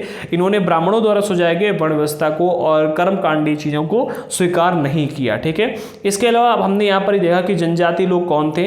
इसमें हमने देखा कि जनजाति लोग जो थे उनकी संस्कृति, उनके बारे में आज भी जानकारी कहाँ से मिलती है। वाचिक और मौखिक परंपराओं के माध्यम से हम जनजातीय लोगों के बारे में आज जानकारी प्राप्त कर सकते हैं। मैप के माध्यम से हमने देखा यहाँ पर कि जनजातीय लोग जो थे वो कहाँ पर कौन सी जनजाति के लोग रहे। जैसे कि हमने भी चेर जनजाति के बारे में पढ़ा, तो यहाँ पर चेर जनजाति के लोग रहते थे, ठीक है। गोंड जनजाति के लोग यहाँ पर रहते थे, ठीक है। इसके अलावा खोंड जनजाति के लोग यहाँ पर रहते थे। खोखर और गक्खर जनजाति के लोग यहाँ पर रहते थे। ये बहुत इंपॉर्टेंट है, इनके बारे में प्रश्न आ जाता है। देखो कुछ जनजाति के लोग हैं जिनके बारे में प्रश्न आ जाता है, उनको नोट कर लीजिएगा। एक भील जनजाति, ठीक है, एक गक्खर जनजाति, एक खोखर जनजाति, एक आपको मिलती नागा जनजाति, ठीक है। नागा के बारे में प्रश्न आ सकता है, क्योंकि अभी मणिपुर वाला काफ़ी कांड हुआ है तो आ सकता है। अहोम जनजाति के लोग, इनके बारे में प्रश्न आ सकता है, ये इंपॉर्टेंट है। इसके अलावा आपको एक देखने को मिलती है संथाल जनजाति के लोग, इन्होंने काफ़ी दिक मतलब वो मचा कर रखा था। संथाल, चेर, मुंडा, ठीक है। और एक और जो यहाँ पर दी गई है ये ओरोन जनजाति, इनको थोड़ा सा अच्छे ढंग से याद रखना, ठीक है। इसके अलावा अगर हम बात करें तो भील जनजाति के लोग, ठीक है, भील जनजाति के लोग, इनके बारे में याद रखना। ये कुछ इंपॉर्टेंट हैं जिनको आप समझ लीजिएगा। एंड बलूची, इनको भी याद रखना, ठीक है। इनके बारे में हमने देखा कि ये कहाँ पर पाए जाते हैं, आगे यही देखने के लिए आए थे। हमने चेर सरदार शाहियों के बारे में पढ़ा, ठीक है, कि ये 12वीं शताब्दी में चेर सरदार शाहियों का उदय हुआ। फिर अकबर ने आक्रमण करवाया, इसके बाद में औरंगजेब ने आक्रमण करवाया। फिर मुंडा और संथाल भी इसी इलाके में पाए जाते थे। यहाँ पर हमने इनके बारे में पढ़ा। फिर हम आगे बढ़े, हमने देखा खानाबदोश और घुमंतु लोग कैसे रहते थे। यानी जो जनजाति लोग थे, ठीक है, इसमें जो खानाबदोश थे केवल अपनी जीविका को चलाने के लिए पशुओं का पालन करते थे, यानी कि अपनी जीविका को केवल चलाने वाले लोग, ठीक है, वो कैसे रहते थे हमने यहाँ पर ही देखा, ठीक है। फिर इसके अलावा हमने बंजारों के बारे में पढ़ा, ठीक है, बंजारे क्या कार्य करते थे ये भी हमने देखा। पशुचारी जनजातियाँ जो थी, जो पशुओं के ऊपर निर्भर रहती थी, पशुओं को चराने के लिए काम करती थी, उनके बारे में पढ़ा। इसके बाद में खानाबदोश और भ्रमणशील समूहों के बारे में हमने यहाँ पर पढ़ा, ठीक है। भ्रमणशील समूह कौन कौन से थे, जैसे कि फेरी वाला हो गया, दस्तकार हो गए, ठीक है। दस्तकार ये क्या करते थे, कुम्हार हैं, लोहार हैं, ये चीज़ों को बनाते थे, घर घर जाकर बेचते थे, दस्तक देते थे दरवाजे पर कि देखो हम ये चीज़ बना करके लाए हैं, आपको चाहिए है क्या, खरीद सकते हो। तो ऐसे ही लोग अपना काम किया करते थे, ठीक है। अब हमारा टॉपिक जो आता है वो है बदलता समाज, नई जनजातियां और श्रेणियां। जब समाज में बदलाव आने लगे तो जैसे जैसे अर्थव्यवस्था और समाज की ज़रूरतें बढ़ी, ठीक है, देखो जब आप गरीब होते हैं तो आप सिर्फ उन चीज़ों को खरीदते हैं, वही चीज़ों का इस्तेमाल करते हैं जो आपके लिए अत्यधिक आवश्यक होती है। लेकिन जब आपके पास में अत्यधिक पैसा होता है तो आप वो भी खरीद लेते हैं जिसकी जीवन में आपको ज़रूरत नहीं है, कोई आवश्यकता नहीं है। जब आप गरीब होंगे तो आप 2 रुपए वाली चाय ढूंढेंगे, अमीर होंगे तो 200 वाली चाय ढूंढेंगे, ठीक है, ये फर्क होता है। आप अगर गरीब हैं तो आप सोचें कि पैदल ही चल लिया जाए, और अमीर हैं आपको अगर खेत तक जाना है तो भी कहोगे कार लेकर के आओ जरा, ठीक है। आप गरीब हैं तो आपके पास कार है तो आप कहोगे अपने आप खुद गेट खोलोगे, अमीर हैं तो आप क्या करोगे, नौकर जी गेट खोलो जरा, फिर आप गेट भी नहीं खोलोगे, तो अंतर होता है। वही यहाँ पर कहा जा रहा है कि जैसे जैसे अर्थव्यवस्था और समाज की ज़रूरतें बदली, ठीक है, बदल गई, नए हुनर वाले लोगों की आवश्यकता पड़ी कि भाई नए नए हुनर वाले लोग चाहिए, क्योंकि हमारे पास पैसा आ रहा है, ठीक है, अर्थव्यवस्था बदल रही है, समाज की ज़रूरतें भी बदलती जा रही हैं, ठीक है। वर्ण के भीतर छोटी छोटी जातियां उभरने लगी, ठीक है। हुआ क्या, जैसे जैसे मतलब अर्थव्यवस्था और समाज की ज़रूरतें बढ़ी तो नए हुनर वाले, यानी कि अभी तक क्या था, जो वर्ण व्यवस्था फैलाई गई थी इसमें 4 वर्ण थे, ठीक है, और चारों वर्ण के लोगों के पास में अलग अलग कार्य होते थे, ठीक है। कोई जो पढ़ाने लिखाने का कार्य करेगा, जो वेद पाठ करेगा, जो पूजा पाठ करेगा, वो ब्राह्मणी की श्रेणी में आएंगे। लड़ने वाला मतलब युद्ध क्षेत्र वाला, ठीक है, और राजकार कार्य करने वाला मतलब जो राज परिवार से होंगे, और जो क्षत्रिय वर्ण के होंगे और जो युद्ध वगैरह करेंगे उन्हें क्षत्रिय वर्ण में शामिल किया जाएगा। जो व्यापार करेंगे, ठीक है, वो होंगे वैश्य, और जो सेवा कार्य करेंगे वो होंगे शूद्र, ठीक है। लेकिन अब क्या हुआ, जब अर्थव्यवस्था और समाज की जरूरतें बदली तो ऐसे लोगों की जरूरत पड़ने लगी जो अलग अलग प्रकार के काम कर सकते हो, ठीक है। जैसे कि अभी टेक्नोलॉजी में परिवर्तन हो रहा है, AI आ रही, तो आप देखोगे काफी सारे लोगों को जॉब से निकाला जा रहा है IT सेक्टर में, ठीक है। काफी सारे लोगों की 1-1, 2-2, 3-3, 4-4 लाख सैलरी थी, उनको निकाल कर बाहर किया जा रहा है, नए लोगों को भर्ती किया जा रहा है। इनको क्यों निकाला जा रहा है आपको पता है? इनको निकाला इसलिए जा रहा है क्योंकि जो नया आपका AI आ रहा है, ठीक है, जो नई टेक्नोलॉजी आ रही है उनके बारे में इनको ज्ञान कम है, और अब इनको ये कहा जा रहा है कि आप जाओ फिर से उसके बारे में ज्ञान प्राप्त करो और फिर आकर किसी अन्य कंपनी में जॉब करो, क्योंकि अब जो आगे की परिस्थितियां आने वाली हैं उनके बारे में आपको जानकारी नहीं है, और जो नए बच्चे आ रहे हैं वो उनके बारे में सीख करके आ रहे हो तो उनको वहां पर भर्ती किया जा रहा है, ठीक है। तो वही चीज यहां पर थी। अब जैसे जैसे अर्थव्यवस्था और समाज की जरूरतें बदली तो नए हुनर वाले लोगों की आवश्यकता पड़ी। वर्ण के भीतर अब छोटी छोटी जातियां उभरने लगी, ठीक है। जैसे कि अगर आप देखोगे जो आपका शूद्र हैं, ठीक है, तो पहले शूद्रों का कार्य होता था सेवा का कार्य, ठीक है, सेवा वाला। अब उसमें जातियां निकल के आ गई अलग अलग, ठीक है। जो वैश्य थे, वैश्यों में भी अलग अलग जातियां निकल के आ गई, ब्राह्मणों की भी जातियां निकल के आ गई। भाई अगर आप ब्राह्मणों को भी देखोगे तो उसमें भी जातियां अलग अलग निकल के आ गई। और फिर अंग्रेज आए तो अंग्रेजों ने तो हद ही कर दी, हमारे देश में 10,000 जातियों का निर्माण कर दिया। कितनी? 10,000 से अधिक जातियां हैं। अभी एक सर्वे किया गया था उसके अनुसार मैं आपको करेक्ट बता रहा हूं, ठीक है, 10,000 से ज़्यादा ही हैं, कम नहीं है, ठीक है, ज़्यादा जातियां बताई जा रही हैं। तो अब एक यहाँ पर क्या हुआ, उदाहरण के लिए ब्राह्मणों के बीच नई जातियां सामने, दूसरी ओर कई जनजातियों और सामाजिक समूहों को जाति विभाजित समाज में शामिल कर लिया गया, उन्हें जातियों का दर्जा दिया गया। कई सारी जनजातियां और जो अलग सामाजिक समूह थे उनको क्या किया गया, जाति विभाजित समाज में शामिल किया गया, और आगे कहा गया कि आज से आप इस जाति के व्यक्ति हो, उन्हें एक अलग प्रकार की जाति दे दी गई। तो जैसे जैसे समय बदला इनको भी मतलब वर्ण व्यवस्था में जातियां निकल कर आने लगी। विशेषज्ञता प्राप्त शिल्पियों, सुनार, लोहार, बढ़ई और राजमिस्त्री, इनको ब्राह्मणों द्वारा जातियों के रूप में मान्यता दी गई। जैसे कि कोई शिल्पकार है, ठीक है, इनको शिल्पकारों की श्रेणी में रखा गया था, ठीक है। जैसे कि सुनार है तो उनको सुनार का जाति दी गई कि भाई ये सुनार की जाति में आएंगे। लोहार है तो उसको लोहार की जाति दी गई, बढ़ई को अलग जाति दी गई, राजमिस्त्री को अलग जाति दी गई। तो जैसे जैसे हुनर वाले लोग थे इन लोगों को अलग अलग जातियों में डिवाइड कर दिया गया। वर्ण की बजाय अब जाति जो थी वो समाज का संगठन का आधार बनी, ठीक है। ठीक है। अभी तक जो था वर्ण था, क्योंकि समाज की जरूरतें कम थी, कार्य कम थे। लेकिन जब अर्थव्यवस्था और समाज की जरूरतें बढ़ी तो क्या हुआ, लोगों को नए मतलब यहाँ पर समाज में नए हुनर वाले लोगों की आवश्यकता बढ़ी, और जो नए हुनर वाले अलग अलग लोग आए उनको नई नई जातियां दी गई, ठीक है। जैसे कि आज हम लोग क्या करते हैं, अलग लोगों को कहते हैं कि भाई वो इंजीनियर हैं, वो टीचर हैं, वो यूट्यूबर हैं। अभी क्या है कि एक आपने जाति देखी थी, नई आई थी टिकटॉकरों की, ठीक है। आप कह सकते हो कि एक नई जाति है, टिकटॉक चला गया, टिकटॉकरों का काम खत्म हो गया। अभी एक रील्स वालों की जनजाति है, ठीक है। हम मतलब एग्जाम्पल के रूप में कह रहे हैं, एक रील्स वालों की जाति है। एक जाति है आप देखोगे जो फैक्ट्रियों में काम करने वाले मजदूर हैं, ठीक है।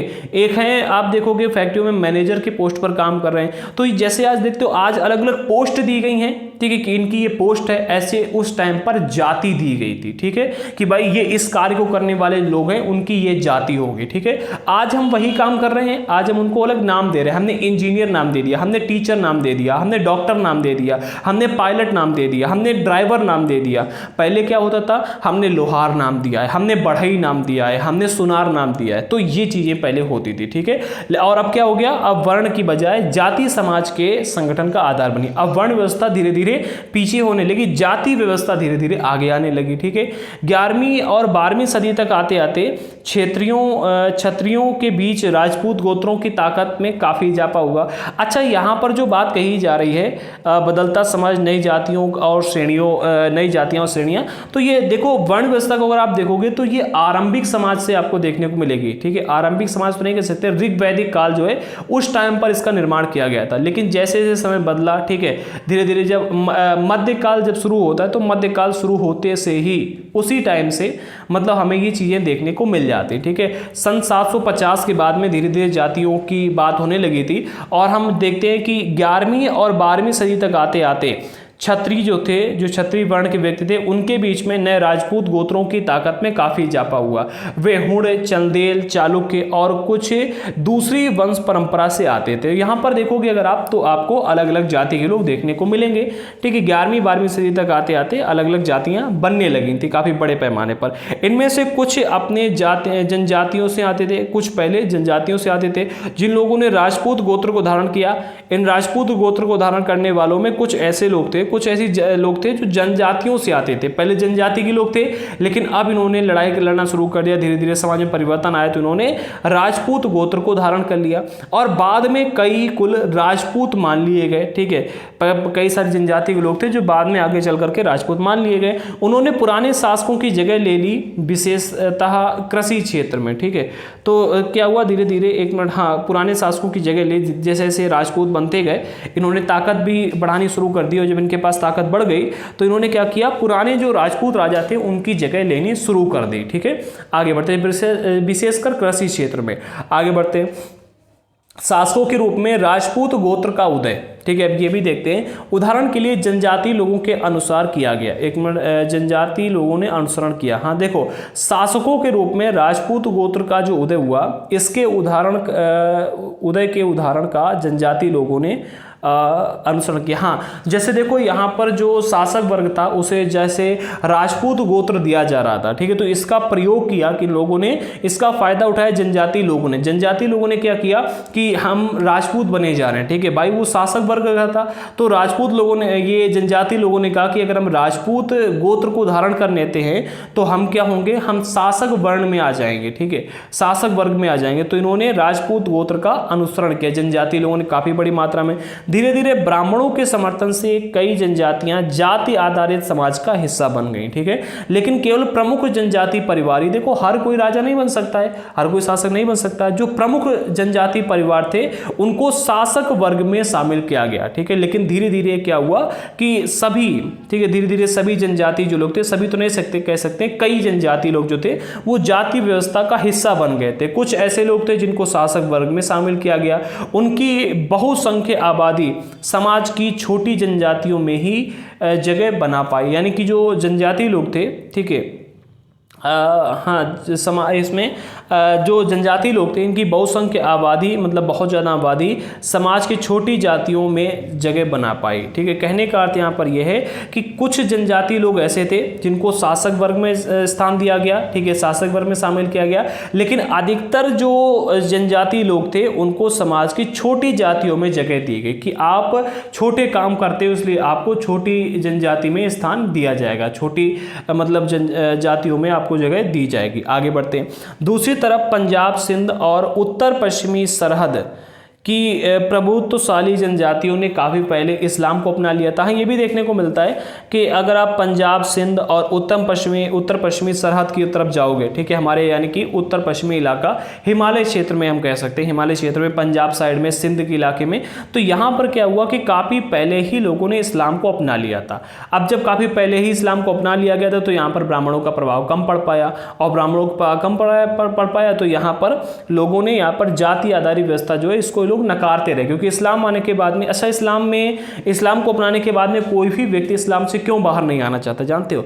अच्छा, देखो मैं डायरेक्टली नहीं बताऊंगा, इनडायरेक्टली आपको बताता हूं। जैसे कि आप ये कहो कि हमें पूरी आज़ादी दी जाए, ठीक है, कि हम जब चाहें जहां जा सके, हम जब चाहें जो खा सके, ठीक है, हम जब चाहें जिसे मार सकें, हम जब चाहें जिससे शादी कर सकें, जब चाहें जिसे छोड़ सकें, ठीक है। अगर आपको हर चीज़ की आज़ादी होगी तो फिर आप वहीं रहोगे ना जहाँ पर आपको आज़ादी मिलेगी। इसी तरह से अगर आप इस्लाम में देखोगे तो इसमें है क्या, इसमें ये है कि आप जब चाहो, ठीक है, जब चाहो शादी कर सकते हो, ठीक है, कि कोई भी अपराध कर दो, बड़े से बड़ा गुनाह माफ़ कर दिया जाएगा। कहते हैं कि केवल शिर्क को माफ़ नहीं करेंगे, अर्थात अल्लाह की राह में गुस्ताखी नहीं होनी चाहिए, अल्लाह नबी की राह में गुस्ताखी नहीं करनी चाहिए, बाकी के अलावा तुम कोई भी अपराध कर दो, सारे अपराध क्षमाएं। तो जब ऐसी स्थितियां आपको मिलती हैं कि आप कोई भी अपराध कर दो, सारे अपराध क्षमाएं, लेकिन केवल आप अल्लाह की राह में गुस्ताखी नहीं कर सकते, ठीक है। जबकि अगर आप सनातन धर्म को देखोगे तो यहाँ पर ये कहा जाता है कि आपने अगर चोरी भी की है तो उसकी भी सजा आपको मिलेगी, ठीक है, इसी जन्म मिलेगी या फिर अगले जन्म मिलेगी। यहाँ पर कह रहे हैं कि अल्लाह से माफ़ी मांग लो, सब माफ़ हो जाएगा, ठीक है। तो इस वजह से जो लोग इस्लाम को अपना लेते हैं वो कहते हैं भाई हमें तो अल्लाह हर चीज़ की इजाज़त दे रहा है, 4 शादी कर सकते हैं, जब चाहें तलाक दे सकते हैं, ठीक है, और बीबी को हम खेती मान सकते हैं। तो इसलिए क्या होता है, यहाँ पर जो भी अपना लेता है पुरुष वर्ग वो छोड़ने का प्रयास जल्दी नहीं करता है, ठीक है। मैं ये नहीं कह रहा हूँ कि बुरा है, ठीक है, बुरा और अच्छा नहीं कह रहे, मैं ये बता रहा हूँ कि क्यों व्यक्ति छोड़ता नहीं है इस्लाम को, ठीक है। जब यहाँ पर लोगों ने इस्लाम को अपना लिया था तो वे जाति व्यवस्था को नकारते रहे। सनातन हिंदू धर्म के द्वारा प्रस्तावित गैर बराबरी वाले सामाजिक व्यवस्था इन इलाकों में बड़े पैमाने पर स्वीकार नहीं की गई, ठीक है, इन लोगों ने स्वीकार नहीं की। और एक और चीज़ है, यहाँ पर बराबरी वाली बात भी करते हैं जबकि सिया और सुन्नी होता रहता है। आगे बढ़ते हैं। राज्यों की उत्पत्ति जनजातीय लोगों के बीच हुए सामाजिक बदलाव से गहराई से संबंधित है। देखो, जो अलग अलग राज्यों की उत्पत्ति हुई थी, ठीक है, वो जनजातीय लोगों के बीच में जो सामाजिक बदलाव हुआ इससे बहुत अधिक प्रभावित है, ठीक है। हमारे इतिहास के इस महत्वपूर्ण हिस्से के 2 उदाहरण हैं, एक गोंड और एक अहोम। तो हम सबसे पहले गोंड लोगों की बात करते हैं, ठीक है। 59 मिनट की हो चुकी क्लास, देख लेते हैं कितना है। गोंड लोगों के बारे में काफ़ी है और अहोम लोगों के बारे में भी काफ़ी। चलिए हम इसी क्लास में डिस्कस करेंगे, भले 1.5 घंटे की क्लास हो जाए, ठीक है। हाँ, तो गोंड लोगों के बारे में पहले डिस्कस करते हैं। अगर आप गोंड को देखोगे तो गोंड लोग गोंडवाना नामक विशाल वन प्रदेश में रहते थे। हमारे देश का मध्य का इलाका, बिल्कुल मध्य का इलाका अगर आप देखोगे, ठीक है, तो वहाँ पर ही आपको देखने को मिलेगा गोंडवाना, ठीक है।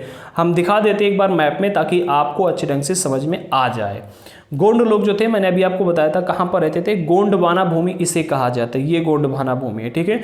तो गोंडवाना भूमि में गोंड लोग रहते थे, इनका यहाँ पर राज चलता था। हाँ, आगे बढ़ते हैं। तो विशाल वन प्रदेश में रहते थे, वे स्थानांतरीय कृषि करते थे। स्थानांतरीय कृषि किससे कहते हैं, जैसे कितना बड़ा जंगल है तो आज यहाँ पर इन्होंने जंगल को साफ किया, यहाँ पर मिलने वाले पेड़ पौधों को काट दिया, जला कर राख यहाँ पर डाल दी, साल 2 साल तक खेती करेंगे जब तक इस भूमि की उर्वरता रहेगी। जैसे ही भूमि की उर्वरता कल एक प्रश्न आया था कि उर्वरता किसे कहते हैं। उर्वरता अर्थात मिट्टी का उपजाऊपन, मिट्टी में कुछ होने की क्षमता, जब तक मिट्टी में ताकत रहेगी, तब तक ही यहाँ पर खेती करेंगे। जैसे मिट्टी की ताकत खत्म होगी ये इस इलाके को छोड़ देंगे। ये खाद बीज वगैरह नहीं डालते थे, ये यहाँ पर आ जाएंगे, ठीक है। इस इलाके को साफ करके यहाँ पर खेती करेंगे। फिर 2-3 साल में जैसे इसकी उर्वरता खत्म होगी यहाँ पर आ जाएंगे, फिर 2-3 साल में यहाँ पर आ जाएंगे। तब तक ये जमीन उर्वर हो जाएगी, फिर यहाँ पर आ जाएंगे, खेती करने लगेंगे, फिर यहाँ पर आएंगे, फिर यहाँ पर जाएंगे। ऐसे मतलब ये क्या करते हैं, स्थानांतरी कृषि करते हैं कि जगह बदल कर खेती करते हैं। विशाल गोंड जनजाति कई छोटे छोटे कुलों में बटी हुई थी। कुल मैं एक बार डिस्कस कर चुका हूँ। आप अपने पिताजी से पूछना कि कुल किसे कहते हैं, ठीक है, तो आपको पता चल जाएगा। खानदान, ठीक है, खानदान कुल एक ही बात होती है, ठीक है। प्रत्येक कुल का अपना राजा या राय होता था। जैसे कि एक कुल ये हो गया, एक ही खानदान, एक ही मतलब कहते हैं कि भाई वो उस कुल के हैं। कुल अर्थात खानदान आप समझ सकते हो, ठीक है, कुल आप खानदान समझ सकते हो, ठीक है। प्रत्येक कुल का अपना एक राजा या फिर राय होता था, जिस समय दिल्ली के सुल्तानों की ताकत घट रही थी उसी समय कुछ बड़े गोंड राज्य छोटे गोंड सरदारों पर हावी होने लगे थे। ये देखने को मिलता है, ठीक है। जब जैसे जैसे दिल्ली की ताकत घटती गई, ठीक है, दिल्ली की ताकत कैसे घटी ये हम क्लास 12th में पढ़ेंगे डिटेल में, ठीक है। एक्चुअली जब औरंगजेब का शासनकाल समाप्त हुआ था तब दिल्ली की ताकत घटने लगी थी, औरंगजेब के शासनकाल के बाद में, और उसके बाद में घटती ही चली गई थी। तो इसी समय क्या हुआ, जो ये गोंड लोग थे इनमें क्या हुआ, जब दिल्ली की ताकत घट रही थी तो उसी समय जो बड़े गोंड राजा थे, जो बड़े गोंड राज्य थे, उन्होंने छोटे गोंड सरदारों पर आक्रमण करना शुरू कर दिया, इनके ऊपर हावी होने लगे। अकबर के शासनकाल के इतिहास अगर आप पढ़ोगे तो अबुल फजल ने जो लिखी है, पिछले चैप्टर में हमने पढ़ा था अकबरनामा, ठीक है। तो अकबरनामा में उल्लिखित है कि गढ़कटंगा के गोंड राज्य, इसमें 70,000 गांव थे। अब ये समझ लो कि कोई एक गोंड राजा ऐसा है जो 70,000 गांवों पर राज करता है। कितने? 70,000 गांवों पर राज करता है। तो उसकी ताकत कितनी होगी? जो 70,000 गांवों पर राज करे उसकी ताकत कितनी होगी? अभी आपके गांव का व्यक्ति, कोई एक ऐसा व्यक्ति जो केवल आपके गांव पर राज करता है, वो तो सीना तान कर घूमता है, फिर इनकी क्या औकात होगी आप देख सकते हो, ठीक है। तो ये देखने को मिलता है कि जैसे जैसे मुगलों की ताकत कम होने लगी, दिल्ली सल्तनत की ताकत घटने लगी, तो गोंड, जो बड़े गोंड राज थे, उन्होंने छोटे गोंड सरदारों पर हावी होना शुरू कर दिया। ये इसका एग्जाम्पल आपको अकबर के शासनकाल में लिखी गई अकबरनामा में देखने को मिलता है, ठीक है, कि गढ़कटंगा के गोंड राज्य जो थे यहाँ पर ये 70,000 गांवों पर राज करते थे। गोंड राज की प्रशासनिक व्यवस्था के अंतर्गत गोंड राज की प्रशासनिक व्यवस्था को अगर आप देखोगे तो इसमें देखने को मिलता है कि जो राज्य था वो गढ़ों में विभाजित था। किसमें? गढ़ों में विभाजित था। हर गढ़ किसी खास गोंड कुल के नियंत्रण में था, कि भाई ये गढ़ जो है वो इस गोंड कुल के नियंत्रण में रहेगा, वो इस गोंड कुल के नियंत्रण में रहेगा, ठीक है। और ये जैसे कि हम, एक मिनट, बहुत अच्छा दिमाग आया आइडिया में, जैसे कि ये पूरा का पूरा इनका साम्राज्य है, ठीक है। इस साम्राज्य को हम इनके 4 भागों में डिवाइड कर दे रहे हैं, ठीक है। अब 4 कुल हैं, एक है ए, एक है बी, एक है सी, एक है डी। यहाँ पर ए कुल का राज है, मतलब ए यहाँ पर एक जो कहा जा रहा है कि हर गढ़ किसी खास गोंड कुल के नियंत्रण में था। तो यहाँ पर ए कुल का नियंत्रण इस पूरे इलाके में रहेगा, बी का नियंत्रण इस पूरे इलाके में रहेगा, सी का नियंत्रण इस पूरे इलाके में रहेगा और डी का नियंत्रण इस पूरे इलाके में रहेगा, ऐसे, ठीक है। और इस पूरे के पूरे राज्य पर, इस पूरे के पूरे राज्य पर मुख्य जो राजा होगा, ठीक है, वो राज करेगा, ठीक है। तो वो चीज़ यहाँ पर देखने को मिलती है, ठीक है। हर गढ़ किसी खास गोंड कुल के नियंत्रण में था, ठीक है। और ये पुनः 84 गांवों की इकाइयों में विभाजित थे। देखो सबसे ऊपर तो राज्य आ गया, गोंड राज्य, जिसका एक राजा होगा। अब जैसे कि एक राज्य है, ठीक है, एक राज्य है ये, इसको हम चार बांटे दे रहे हैं, 4 कुल में। ये ए कुल, यहाँ पर ए कुल का राजा राज कर रहा है, यहाँ पर बी कुल राज कर रहा है, यहाँ पर सी कुल राज कर रहा है, यहाँ पर डी कुल राज कर रहा है, ठीक है। अब जो ये अलग अलग आपको देखने को मिल रहे हैं, जैसे कि ए है, हम केवल ए ले रहे हैं, हम अब केवल ए ले रहे हैं। अब जो ए होगा, ठीक है, हम केवल ए ले रहे हैं। अब जो ए होगा इसको पुनः 84 पार्टों में डिवाइड किया जाएगा, जिन्हें कितने 84 गांव की इकाइयों में विभाजित किया जाएगा। यहाँ पर एक कुल के अंतर्गत 84 गांव आते हैं, जिन्हें 84 ही कहा जाता था, ठीक है। 84 का उप विभाजन बरहोत में आता था, जो कि 12-12 गांव की को मिलकर बनते थे। कहने का अर्थ यहाँ पर यह है कि ये किसी एक, यानी कि ए कुल के नियंत्रण में एक आपको गढ़ देखने को मिल रहा है, ठीक है। अब जो एक ये गढ़ होगा इसको पुनः 84 पार्टों में डिवाइड किया जाएगा, ऐसे, ठीक है। जैसे कि हम इसे अभी ज़्यादा नहीं पार्टों में डिवाइड करेंगे, 84 तो हम कर भी नहीं पाएंगे, हमने इतने पार्टों में डिवाइड कर लिया, ठीक है। अब जैसे कि ये एक है 84, ठीक है, ये 84 है, मतलब 84 गांव है पूरे, जैसे कि 1 2 3 4 5 6 7 8, हमने यहाँ पर 9 10 11 12 13, 14, 15, 16, हमने यहाँ पर 16 बना लिए, 84 की जगह 16 बना रहे हैं। अब जो 16 होंगे, जो 16वां आपको ये देखने को मिल रहा है, ठीक है, इन्हें 84 ही कहा जाता था अलग अलग, इन सभी को 84 कहा जाएगा, 84 गाँव को 84 कहा जाएगा। एक ये 84 है, एक ये 84 है, एक ये 84 है, एक ये 84 है, तो एक 84 हम लिए ले रहे हैं। अब हमारे पास में एक 84 आ गया। अब जो 84 होगा इसको पुनः 12 पार्टों में डिवाइड किया जाए, कितने, 12 पार्टों में डिवाइड किया जाएगा, ठीक है, 1, 2, ये 12, 1, 2, 3, 4, 5, 6, 7, 8, 9, 10, 11, 12, इस तरह से इनका पूरा प्रशासन चलता था। अब अगर आप देखोगे तो सबसे ऊपर आपका राज्य है, राज्य के अंदर आपको मिलते हैं कुल, जो कि हमने 2 बना दिए कुल। अब कुल के अंदर आपको मिलता है क्या, कुल के अंदर आपको मिलता है 84, ठीक है, 84 के अंदर आपको बरहोत मिलता है, ठीक है, बरहोत के अंदर आपको जो मिलेगा वो मिलेगा गांव।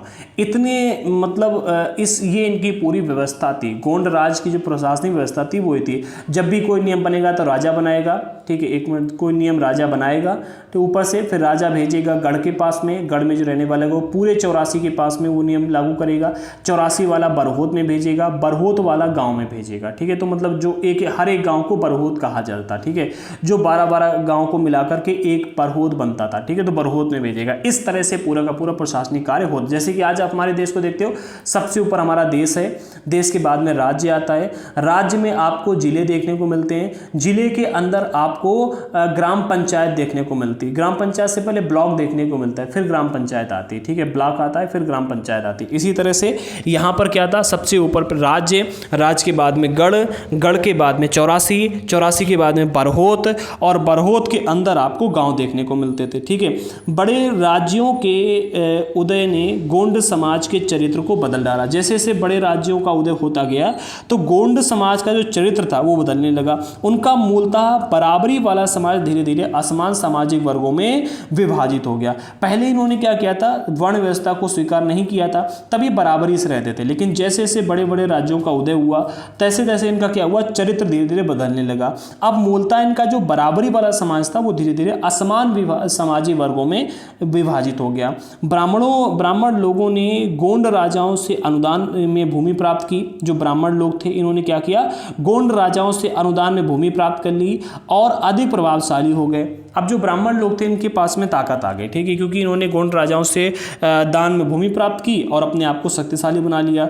गोंड सरदारों को अब राजपूतों के रूप में मान्यता प्राप्त करने की चाहत हुई, ठीक है। जो गोंड राजा थे, देखो कई सारी जनजातियों ने जैसे राजपूत के रूप में मान्यता प्राप्त कर ली थी, उसी तरह से ये अभी तक तो गोंड कहलाते थे, अब इन्होंने सोचा कि हम राजपूत के रूप में मान्यता प्राप्त कर लेते हैं, ठीक है। इसलिए गढ़कटंगा के गोंड राजा अमन दास ने संग्राम शाह की उपाधि धारण की, ठीक है। ये किन्होंने, अब प्रश्न यहाँ पर बन सकता है कि संग्राम शाह की उपाधि किस गोंड राजा ने धारण की थी, तो इसमें गढ़कटंगा के राजा थे जिनका नाम था अमन दास, इन्होंने संग्राम शाह की उपाधि धारण की और किस गोत्र को अपनाया, राजपूत गोत्र को अपना लिया। उनके पुत्र दलपत ने महोबा के चंदेल राजपूत राजा सालवाहन की पुत्री राजकुमारी दुर्गावती से विवाह किया। तो जो इनके पुत्र था, किनका, संग्राम शाह का जो पुत्र हुआ, जिसका जो कि पुत्र ने क्या किया, महोबा के चंदेल राजपूत थे, इनके राजा सालवाहन, इनकी पुत्री से विवाह कर लिया। तो ऐसे ये राजपूत गोत्र में शामिल हो गए धीरे धीरे, ठीक है, ये भी राजपूत आ गए। दलपत की मृत्यु कम उम्र में ही हो गई थी, ठीक है, जो दलपत थे, ठीक है, जब इन्होंने शादी की थी चंदेल राजपूत राजा सालवाहन की पुत्री से जिसका नाम था दुर्गावती, जब इन्होंने इससे शादी की तो शादी होने के कुछ समय बाद में कम उम्र में इनकी मृत्यु हो गई। रानी दुर्गावती जो थी अभी रानी बनती हैं और रानी बहुत ही योग्य थी। उसने अपने 5 साल के पुत्र वीर नारायण के नाम पर शासन की कमान संभाली, ठीक है, 5 साल का बेटा था तो बेटे के नाम पर इन्होंने शासन की कमान को संभाल लिया और शासन की कमान संभालने के बाद में रानी दुर्गावती ने इसका शासन का कमान संभाला। फिर जब ये आगे शासन चला रही थी तो अकबर के शासनकाल में 1565 में आसिफ खान के नेतृत्व में मुगल सेनाओं ने इनके ऊपर यानी कि गढ़कटंगा पर हमला कर दिया, ठीक है। एक महिला राज कर रही थी, ठीक है, बड़ा ही कुशलता से उनके ऊपर आक्रमण कर दिया। आक्रमण करने के बाद में रानी दुर्गावती जो थी उन्होंने इसका जमकर मुकाबला किया, सामना किया, लेकिन रानी दुर्गावती की हार हुई। देखो इन्होंने सर झुकाना स्वीकार नहीं किया, इन्होंने कहा कि हम आक्रमण करेंगे, मतलब प्रत्युत्तर देंगे, तलवार झुकाएंगे नहीं।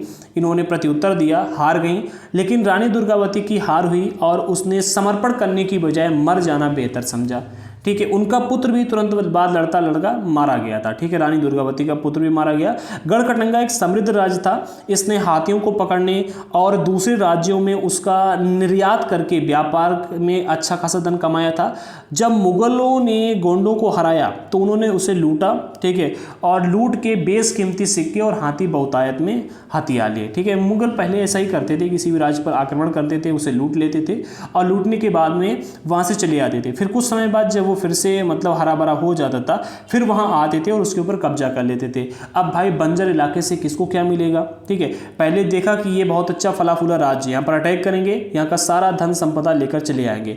फिर जब ये पुनः अपने पैरों पर खड़ा हो जाएगा, फिर आएंगे और इसके ऊपर आक्रमण करेंगे और इसके ऊपर कब्जा कर लेंगे। अब इसे लूटेंगे नहीं, लूट कर बर्बाद थोड़ी ना करना है, अब यहाँ से धन कमाना है। ठीक है, तो अब इसके ऊपर कब्जा कर लेंगे। ठीक है, वो ये इस नीति को इन्होंने काफ़ी जगह पर यूज़ भी किया है। ठीक है, तो वही यहाँ पर कहा जा रहा है कि उन्होंने लूट के बेशकीमती सिक्के हाथी बहुतायत में हथिया लिए। मुगलों ने राज्य का एक भाग अपने कब्जे में ले लिया और शेष वीर नारायण के चाचा चंदेल शाह को दे दिया। तो ये हो गया था। एंड इसके बाद में फिर इनके ऊपर अटैक किया गया था और पूर्ण रूप से इनके राज्य को हथिया लिया गया था। ठीक है, तो ये हुआ था। आगे बढ़ते हैं, अब हम बात करते हैं अहोमों की। हमने यहाँ पर गोंड की बात कर ली कि गोंड राजा किस प्रकार से बने, उन्होंने राजपूत की श्रेणी कैसे हासिल की और फिर उनका यहाँ पर धीरे धीरे विनाश कैसे हुआ। अब हम अहोम की बात करते हैं तो अहोम लोग मौजूदा म्यांमार से लगभग से आकर, जो आज म्यांमार आप देखते हो, वहाँ से आकर के 13वीं सदी में ब्रह्मपुत्र घाटी में बसे थे। जो ब्रह्मपुत्र की घाटी आप देखते हो वहाँ पर बसे थे। उन्होंने भुइयां अर्थात भूस्वामी लोगों की पुरानी राजनीतिक व्यवस्था का दमन करके नए राज्य की स्थापना की थी। यहाँ पर भूस्वामी लोगों की राजनीतिक व्यवस्था चलती थी, उसका दमन किया और दमन करने के बाद में अपने एक नए राज्य की स्थापना की। 16वीं सदी के दौरान उन्होंने चुटियों जो कि 1523 में, इसके अलावा कोच हाजों जो कि 1581 के राज्य को अपने राज्य में मिला लिया। ये दो अलग अलग राज्य थे, मतलब ये अलग अलग जनजातियों के राज्य थे, तो इनको इन्होंने अपने राज्य में मिला लिया। अहोम साम्राज्य ने उत्तर पूर्वी क्षेत्रों के कई जनजातियों को अपने अधीन कर लिया। धीरे धीरे इन्होंने जो उत्तर पूर्वी क्षेत्र थे वहाँ के कई सारी जनजातियों को अपने आगे झुका दिया, अधीन कर लिया और एक बड़े राज्य का निर्माण किया। ठीक है, पहले इन्होंने भुइयों अर्थात भूस्वामी लोगों की राजनीतिक व्यवस्था का दमन किया और अपने नए राज्य की स्थापना की। फिर चुटियों और कोच हाजों, ठीक है, इनके राज्य का दमन किया और उसे अपने राज्य में मिला लिया। फिर धीरे धीरे ये और बढ़े। ठीक है, बढ़ने के बाद में कई सारे जनजाति लोगों को अपने अधीन कर लिया और एक बड़े राज्य का निर्माण किया। इसके लिए 1530 के दशक में ही, इतने वर्ष पहले, आग्नेय अस्त्रों का इन्होंने इस्तेमाल किया था। आग्नेय अस्त्र अर्थात तोप वगैरह का इन्होंने इस्तेमाल किया था। 1660 तक आते आते वे उच्च स्तरीय बारूदों और तोपों का निर्माण करने में सक्षम भी हो गए थे, इनको बनाने भी लगे थे। ठीक है, 1632 में मीर जुमला के नेतृत्व में मुगलों ने अहोम राज्य पर हमला किया। बहादुरी से सामना करने के बावजूद भी जो अहोम लोग थे इनकी पराजय हुई। ठीक है, ये हार गए, लेकिन उस क्षेत्र पर मुगलों का प्रत्यक्ष नियंत्रण ज़्यादा समय तक नहीं रह पाया, क्योंकि ये अहोम राज्य था और अहोम राज्य के ऊपर इनका नियंत्रण लंबे समय तक नहीं रह पाया था। ठीक है, क्योंकि अहोम लोगों ने भी जो अपने साम्राज्य का निर्माण किया था वो बड़ा ही लोगों को मार काट तो नहीं कह सकते, बड़ा युद्ध करके लोगों का दमन करके इन्होंने अपने साम्राज्य की स्थापना की थी। और यहाँ पर जब मीर जुमला ने अटैक किया तो अहोमों को हरा तो दिया, लेकिन बहुत अधिक समय तक इनका वहाँ पर प्रत्यक्ष रूप से नियंत्रण नहीं रह सका। ठीक है, अहोम राज्य बेगार पर निर्भर था। बेगार का अर्थ होता है राज्य के लिए जिन लोगों की से जबरन काम लिया जाता है उन्हें पाइक कहा जाए। बेगार अर्थात बेकार के काम ज़्यादा करवाए जाते थे, मतलब स्थायी कार्य नहीं किए जाते थे, आप ऐसे कह सकते हो। ठीक है, अस्थायी रूप से कई सारे कार्य होते थे, स्थायी रूप से कोई भी कार्य ज़्यादा नहीं होता था। राज्य के लिए जिन लोगों से जबरन काम लिया जाता था उनको पाइक कहते थे। काफ़ी सारे लोगों से ज़बरदस्ती काम करवाया जाता था और जिनसे ज़बरदस्ती काम करवाया जाता था उनको नाम दिया गया था पाइक। अहोम राज्य में एक जनगणना भी की गई थी। ठीक है, जनगणना की गई थी और जब जनगणना हुई थी तो प्रत्येक गांव को अपनी बारी आने पर निश्चित संख्या में पाइक भेजने होते थे। यहाँ पर होता क्या था, राज्य जबरदस्ती काम करवाती थी जनता से। ठीक है, और जिन लोगों से जबरदस्ती काम लिया जाता था उनको पाइक कहते थे। अच्छा, इन्होंने पाइक लेने के लिए अलग अलग गाँव से पाइक समान रूप से काम करने के आए, इसलिए अहोम लोगों ने क्या किया, अहोम राज्य में एक जनगणना करवाएगी। जनगणना करवाने के बाद में प्रत्येक गाँव को कहा गया कि आप आपके यहाँ से हमें हर दिन इतने पाइक चाहिए, 10 पाइक चाहिए या 20 पाइक चाहिए या फिर 30 पाइक चाहिए, तो पाइकों की संख्या निर्धारित कर दी कि हर दिन हमें तुमसे इतने पाइक चाहिए, अर्थात इतने जबरन काम करने वाले लोग चाहिए हैं। ठीक है, इसके लिए जनगणना के बाद में सघन आबादी वाले इलाकों से कम आबादी वाले इलाकों में लोगों को स्थानांतरित किया गया था, अर्थात ऐसे इलाके जहां पर जनसंख्या ज़्यादा है या फिर जहां पर लोग ज़्यादा रहते हैं, वहां से ऐसे इलाकों में जहां पर लोग कम रहते थे वहां पर लोगों को पहुंचाया गया। मतलब हर गांव में जो जनसंख्या थी उसको समान किया गया कि भाई हर इलाके से हमें समान मजदूर मिल सकें या फिर समान पाइक मिल सकें। इस प्रकार अहोम कुल टूट गए। अहोम कुल जो थे वो धीरे धीरे टूट गए। ठीक है, अहोम कुल अर्थात वंश या फिर आप कह सकते हो कि वंश या फिर आप कह सकते हो खान, इनके जो कुल थे जिन्हें कुल कहा जाता था, जिनमें लोग रहते थे, तो इनके धीरे धीरे कुल टूटने लगे। 17वीं शताब्दी का पूर्वार्ध पूरा होते होते प्रशासन शाखा केंद्रीकृत हो चुका था। लगभग सभी वयस्क पुरुष युद्ध के दौरान सेना में अपनी सेवाएं प्रदान करते थे। तो ये चीज़ एक बड़ी अच्छी यहाँ की देखने को मिलती है कि जब भी युद्ध होता था तो सभी वयस्क यानी कि जो बड़े लोग थे, जवान लोग थे, वो सेना में अपनी सेवाएं देने के लिए जाते थे। ठीक है, आगे बढ़ते हैं। जो इन्होंने ये कार्य किया था लोगों का स्थानांतरण वाला, इस प्रकार से क्या हुआ था कि अहोम कुल टूट गए थे। ठीक है, लोग जो कुलों में विभाजित थे, उनके एक कुल के लोग एक ही गाँव में रहते थे। तो अब क्या हुआ कि इस कुल के लोगों को आधा वहाँ पर पहुँचा दिया, आधा वहाँ पर पहुँचा दिया, आधा वहाँ पर पहुँचा दिया। ठीक है, ये कार्य यहाँ पर किया गया जो कि अच्छा नहीं रहा। ठीक है, ये कार्य यहाँ पर किया गया था। आगे बढ़ते हैं। अहोम समाज कुलों में विभाजित था जिन्हें खेल कहते थे। ठीक है, तो अहोम लोग जो थे, ये जो कुलों में विभाजित थे, इनको खेल कहा जाता था और एक खेल के नियंत्रण में प्रायः कई गांव आते थे, याद रखना। ठीक है, जैसे कि हम देखते हैं कि आपको अपने गांव में कई सारे कुल के लोग देखने को मिलेंगे। कोई आपको मिलेगा ब्राह्मण, ठीक है, कोई मिलेगा क्षत्रिय, कोई मिलेगा वैश्य, कोई मिलेगा शूद्र। अब ब्राह्मणों में भी कई सारे कुल के लोग मिलेंगे, कोई मिश्रा होगा, कोई शुक्ला होगा, कोई आपको वाजपेयी देखने को मिलेगा, कोई आपको दुबे देखने को मिलेगा। तो ये अलग अलग कुल हैं। ठीक है, इसी तरह से जो अहोम समाज को अगर आप देखोगे तो अहोम समाज के लोग कुलों में विभाजित थे, अर्थात कोई किसी को नाम कुछ दिया जाता होगा, किसी को कुछ। हम मान लेते हैं कि मिश्रा, ठीक है, शुक्ला और एक मान लेते हैं दुबे। ठीक है, ब्राह्मणों को ले लेते हैं तो 3 ये कुल आपको मिल रहे हैं। इन्हें खेल कहा जाएगा। ठीक है, इन्हें खेल कहा जाएगा और ये खेल के नियंत्रण में प्रायः कई गांव आते थे, अर्थात एक गांव के अंदर कई सारे कुल के लोग रहते थे। ठीक है, किसानों को अपने ग्राम समुदाय के द्वारा जमीन दी जाती थी और समुदाय की सहमति के बगैर राजा तक इसे वापस नहीं ले सकता था। जो ग्राम समुदाय होता था, जो ग्राम समुदाय होता था वो वहाँ पर रहने वाले किसानों को जमीन देता था कि आप इतनी जमीन पर यहाँ पर खेती करेंगे, और जब तक ग्राम समुदाय नहीं कहेगा राजा भी उस जमीन को उस व्यक्ति से वापस नहीं ले पाएगा। ये नियम थे। शुरुआत में अहोम लोग जो थे अपने जनजातीय देवताओं की उपासना करते थे, लेकिन 17वीं शताब्दी के पूर्वार्ध में ब्राह्मणों के प्रभाव में बढ़ोतरी हुई। मंदिरों और ब्राह्मणों को राजा के द्वारा भूमि अनुदान दी गई। ठीक है कि भाई हम भूमि दे रहे हैं, आप मंदिर बनवाइएगा।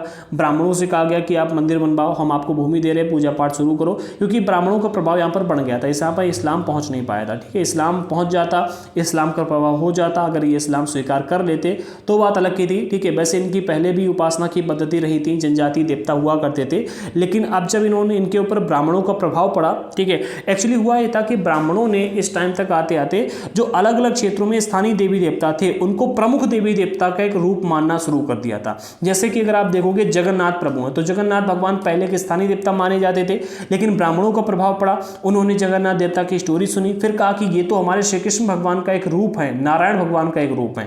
तो इसी तरह से इन्होंने जो जनजातीय देवी देवता थे, ठीक है, जो जनजातीय लोग ऐसे थे जो अपने देवी देवताओं की पूजा करते थे, उन लोगों को इन्होंने सनातन धर्म में शामिल कर लिया, उनको जातियां दे दी, उनको अलग अलग हिंदू धर्म में शामिल कर लिया। ठीक है, और जो जिन लोगों ने अपने देवता की पूजा करनी बंद कर दी थी उनको ये लोग वापस नहीं ला पाए। ठीक है, जो ब्राह्मण थे वो मंदिर और ब्राह्मणों को राजा के द्वारा भूमि अनुदान दी गई।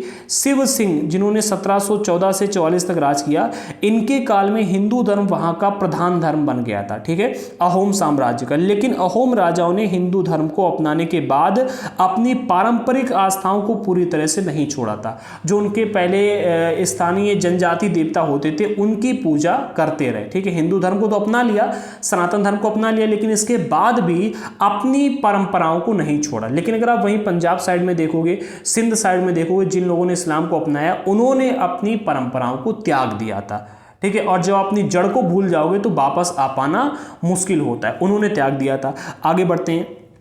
अहोम समाज एक अत्यंत परिष्कृत समाज था, अर्थात हम कह सकते हैं कि निकला हुआ समाज था बाहर का। ठीक है, कवियों और विद्वानों के अनुदान में भूमि दी जाती थी।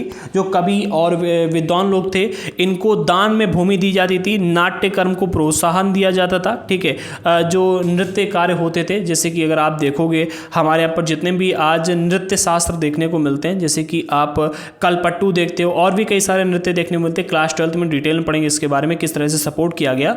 तो वो जितने भी नृत्य या फिर नाट्य कर्म देखने को मिलते हैं इनको प्रोत्साहन किया गया।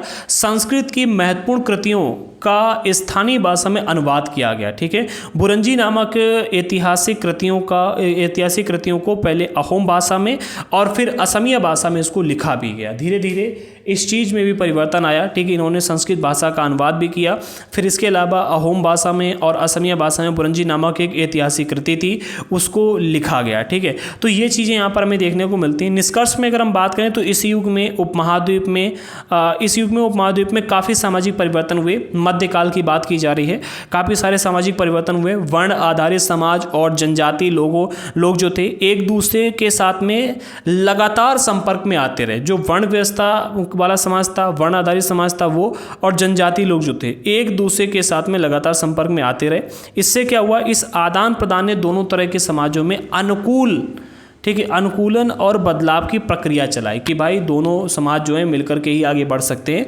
तो दोनों के बीच में जो बुराइयां थी उनको समाप्त किया गया और बदलाव की प्रक्रिया चली। बहुत सी विभिन्न प्रकार की जनजातियां थीं और उन्होंने विभिन्न प्रकार की जीविकाएं अपनाई थीं। कालांतर में उनमें से कई जाति आधारित समाज में शामिल हो गए। धीरे धीरे, जैसा कि मैंने अभी पढ़ा, आपको बताया कि जो जनजातियां थीं धीरे धीरे समय जैसे बदला तो आकर के इन्होंने जाति आधारित समाज का हिस्सा बन गए। कुछ लोग कुछ जो विशेष वर्ग के व्यक्ति थे, जो अमीर वर्ग था जनजातियों में हर जगह होता है, तो उनको मतलब शासक वर्ग में रखा गया और बाकी के लोगों को निम्न जाति प्रदान की गई। बट सभी लोगों को जाति आधारित समाज में शामिल कर लिया गया।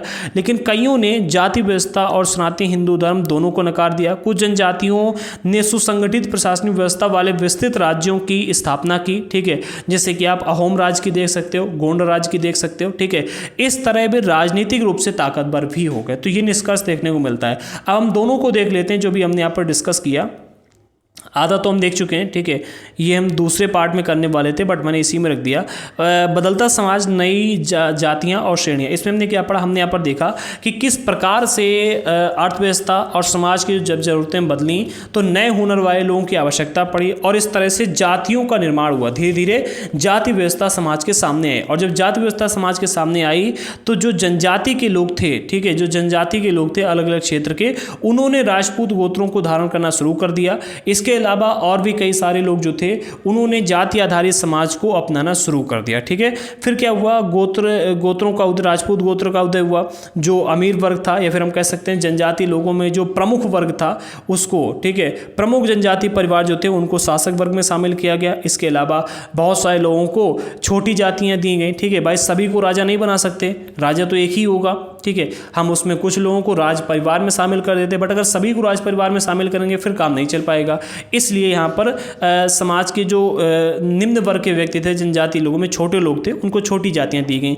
दूसरी तरफ पंजाब, सिंध और उत्तर पश्चिम साइड में क्या हुआ कि जो जनजाति लोग थे उन्होंने इस्लाम को अपना लिया था। अच्छा, दो चीज़ें अंतर आपको देखने को मिलते हैं। जिन जनजाति लोगों ने सनातन धर्म को अपनाया वो अपनी संस्कृति को उन्होंने बनाए रखा, स्थानीय देवी देवता की पूजा करते रहे। लेकिन जिन लोगों ने इस्लाम को अपना लिया था उन्होंने अपने स्थानीय देवी देवता को भी त्याग दिया। ठीक है, वो लंबे समय से पूजा करते आ रहे थे बट अब उन्होंने अपने स्थानीय देवी देवता को भी त्याग दिया। इस वजह से यहाँ पर जब जिन लोगों ने इस्लाम को अपना लिया था वहाँ पर जब ब्राह्मणों का प्रभाव पड़ा तो ब्राह्मणों का प्रभाव पड़ने के बावजूद वो सनातन धर्म में वापस नहीं आए। ठीक है, सनातन धर्म में वापस नहीं आए। लेकिन जिन लोगों ने सनातन धर्म को अपनाया, ठीक है, उन लोगों ने अपनी संस्कृति को बनाए रखा, ठीक है, अपनी परंपराओं को बनाए रखे, लेकिन देवताओं को मानने लगे और जाति आधारित व्यवस्था का हिस्सा बन गए थे।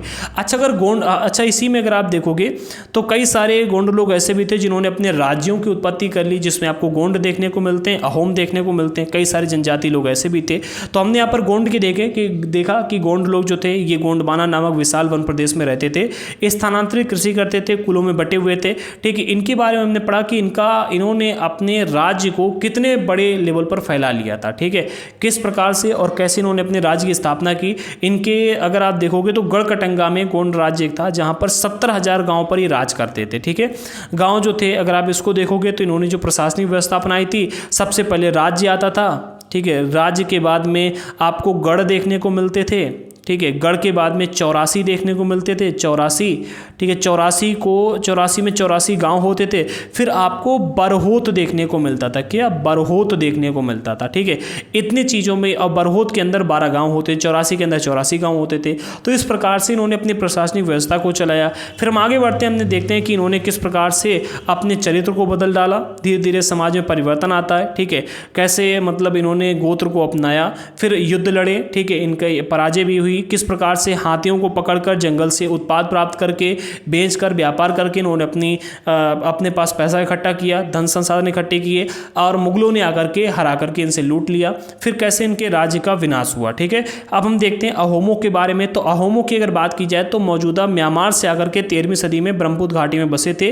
यहाँ के भूस्वामियों को पराजित करके इन्होंने अपनी राज्य की स्थापना की। फिर चुटियों और कोच होजों को हरा करके अपने राज्य का विस्तार किया। फिर धीरे धीरे आगे बढ़े, जनजाति लोगों को अधीन बनाया। अधीन बनाने के बाद में बड़े राज्य का निर्माण किया। 1530 के दशक में आग्नेयास्त्रों का इस्तेमाल किया। 1600 तक आते आते आग्नेयास्त्रों को बनाने भी लगे ये। ठीक है, फिर मीर जुमला ने के नेतृत्व में अहोम राज्य पर हमला किया गया। अहोम राज्य में जो राजा थे उनकी पराजय हुई। पराजय होने के बाद भी मीर जुमला का यहाँ पर लंबे समय तक नियंत्रण नहीं रह पाया था। ठीक है, अहोम राज्य जो था वो बेगार पर निर्भर था, अर्थात ये स्थायी कार्य काम करते थे। ठीक है, यहाँ पर जबरन काम लिया जाता लोगों से। ठीक है, जिन लोगों से जबरन काम लिया जाता था उनको पाइक कहते थे। इन्होंने अपने प्रत्येक गांव में जनगणना करवाई थी। जनगणना करवाने के बाद में जिस गांव में ज़्यादा लोग रहते थे उस गांव के लोगों को कम लोगों के बीच में रखा गया, मतलब सभी गांव की जो जनसंख्या थी उसको समान करने का प्रयास किया। इससे जो लोग कुलों में बटे हुए थे, ठीक है, वो कुल टूट गए धीरे धीरे। ठीक है, कुल के बारे में पढ़ा है, और समाज में मतलब काफ़ी अधिक आपको भिन्नताएं भी यहाँ पर देखने को मिलती हैं। इससे लोगों में नाराजगी भी आई थी। फिर इसके बाद में जनजातीय लोग जो थे उन्होंने जब हिंदू धर्म को अपनाया तो अपने जनजातीय देवताओं की उपासना करते रहे थे। ठीक है, इसमें हमें शिव सिंह का एग्जाम्पल देखने को मिलता है जिन्होंने हिंदू धर्म को वहाँ का प्रधान धर्म बना दिया था, लेकिन इसके बाद भी अपनी जो परंपराएं थीं उनको मानते रहे, अपनी आस्था को उन्होंने नहीं छोड़ा था। फिर हमने इसी प्रकार से देखा, ठीक है, बुरंजी का नामक एक ऐतिहासिक कृति भी लिखी गई। इन्होंने जो वहाँ की संस्कृत की कृतियाँ थीं उनका अनुवाद भी किया और भी कई सारी चीज़ें देखी। फिर हमने यहाँ पर निष्कर्ष देखा कि भाई किस प्रकार से पूरे चैप्टर का निष्कर्ष निकाला गया। तो इस उपमहाद्वीप में सामाजिक परिवर्तन किस प्रकार से हुआ, ठीक है, किस प्रकार से लगातार जो जनजाति लोग और वर्ण व्यवस्था के ऊपर आधारित लोग एक दूसरे के संपर्क में आते रहे। तो संपर्क की वजह से इन दोनों लोगों ने एक दूसरे के अनुकूल और एक दूसरे के जो समाज की नीतियां थीं उनको अपनाया। ठीक है, अपनाने के बाद में बहुत से प्रकार की जनजातियां जो थीं उन्होंने विभिन्न प्रकार की जीविकाएं अपनाने लगे। कालांतर में धीरे धीरे जाति आधारित समाज का हिस्सा बन गए और कईयों ने, ठीक है, जाति व्यवस्था और सनातनी हिंदू धर्म को अपना लिया। ठीक है, और कईयों ने नकार भी दिया। कईयों ने कहा कि भाई हम इसे अपनाएंगे, कईयों ने नकार भी दिया। ठीक है, कि हम इसे कभी नहीं अपनाएंगे। कुछ जनजातियां ऐसी थीं जिन्होंने अपना प्रशासनिक व्यवस्था वाले मतलब विस्तृत राज्य खड़े कर दिए, जैसे कि हमने दो एग्जाम्पल देखे, एक गोंड और एक अहोम देखा। तो इस प्रकार से ये पूरा जनजातीय समाज जो था इसका इतिहास ये रहता है। क्लास 7 के एनसीईआरटी में इतना ही दिया गया, क्लास 12 में ये और डिटेल में आपको देखने को मिलेगा। तो अगर आपको चैप्टर समझ में आया है तो लाइक और शेयर कर देना। ठीक है, एंड जिन लोगों ने अभी तक चैनल को सब्सक्राइब नहीं किया कर लीजिएगा। दृढ़ संकल्प 2.0 है ये हमारा। दृढ़ संकल्प पर ज्योग्राफी और पॉलिटी की क्लासेस चल रही हैं, सभी की प्लेलिस्ट हमने डिस्क्रिप्शन बॉक्स में दे दी है। एंड जिन लोगों को हमारे एनसीईआरटी के नोट्स लेने हैं व्हाट्सएप पर मैसेज करके आप हमसे एनसीईआरटी के नोट्स प्राप्त कर सकते हो। बट याद रखना नोट्स के लिए आपको थोड़ा सा पेमेंट करना होगा। ये हमारा व्हाट्सएप नंबर है जिस पर आप मैसेज करके हमसे नोट्स प्राप्त कर सकते हो। तो मिलते हैं अगले वीडियो के साथ में अगले चैप्टर में, तब तक के लिए जय हिंद साथियों।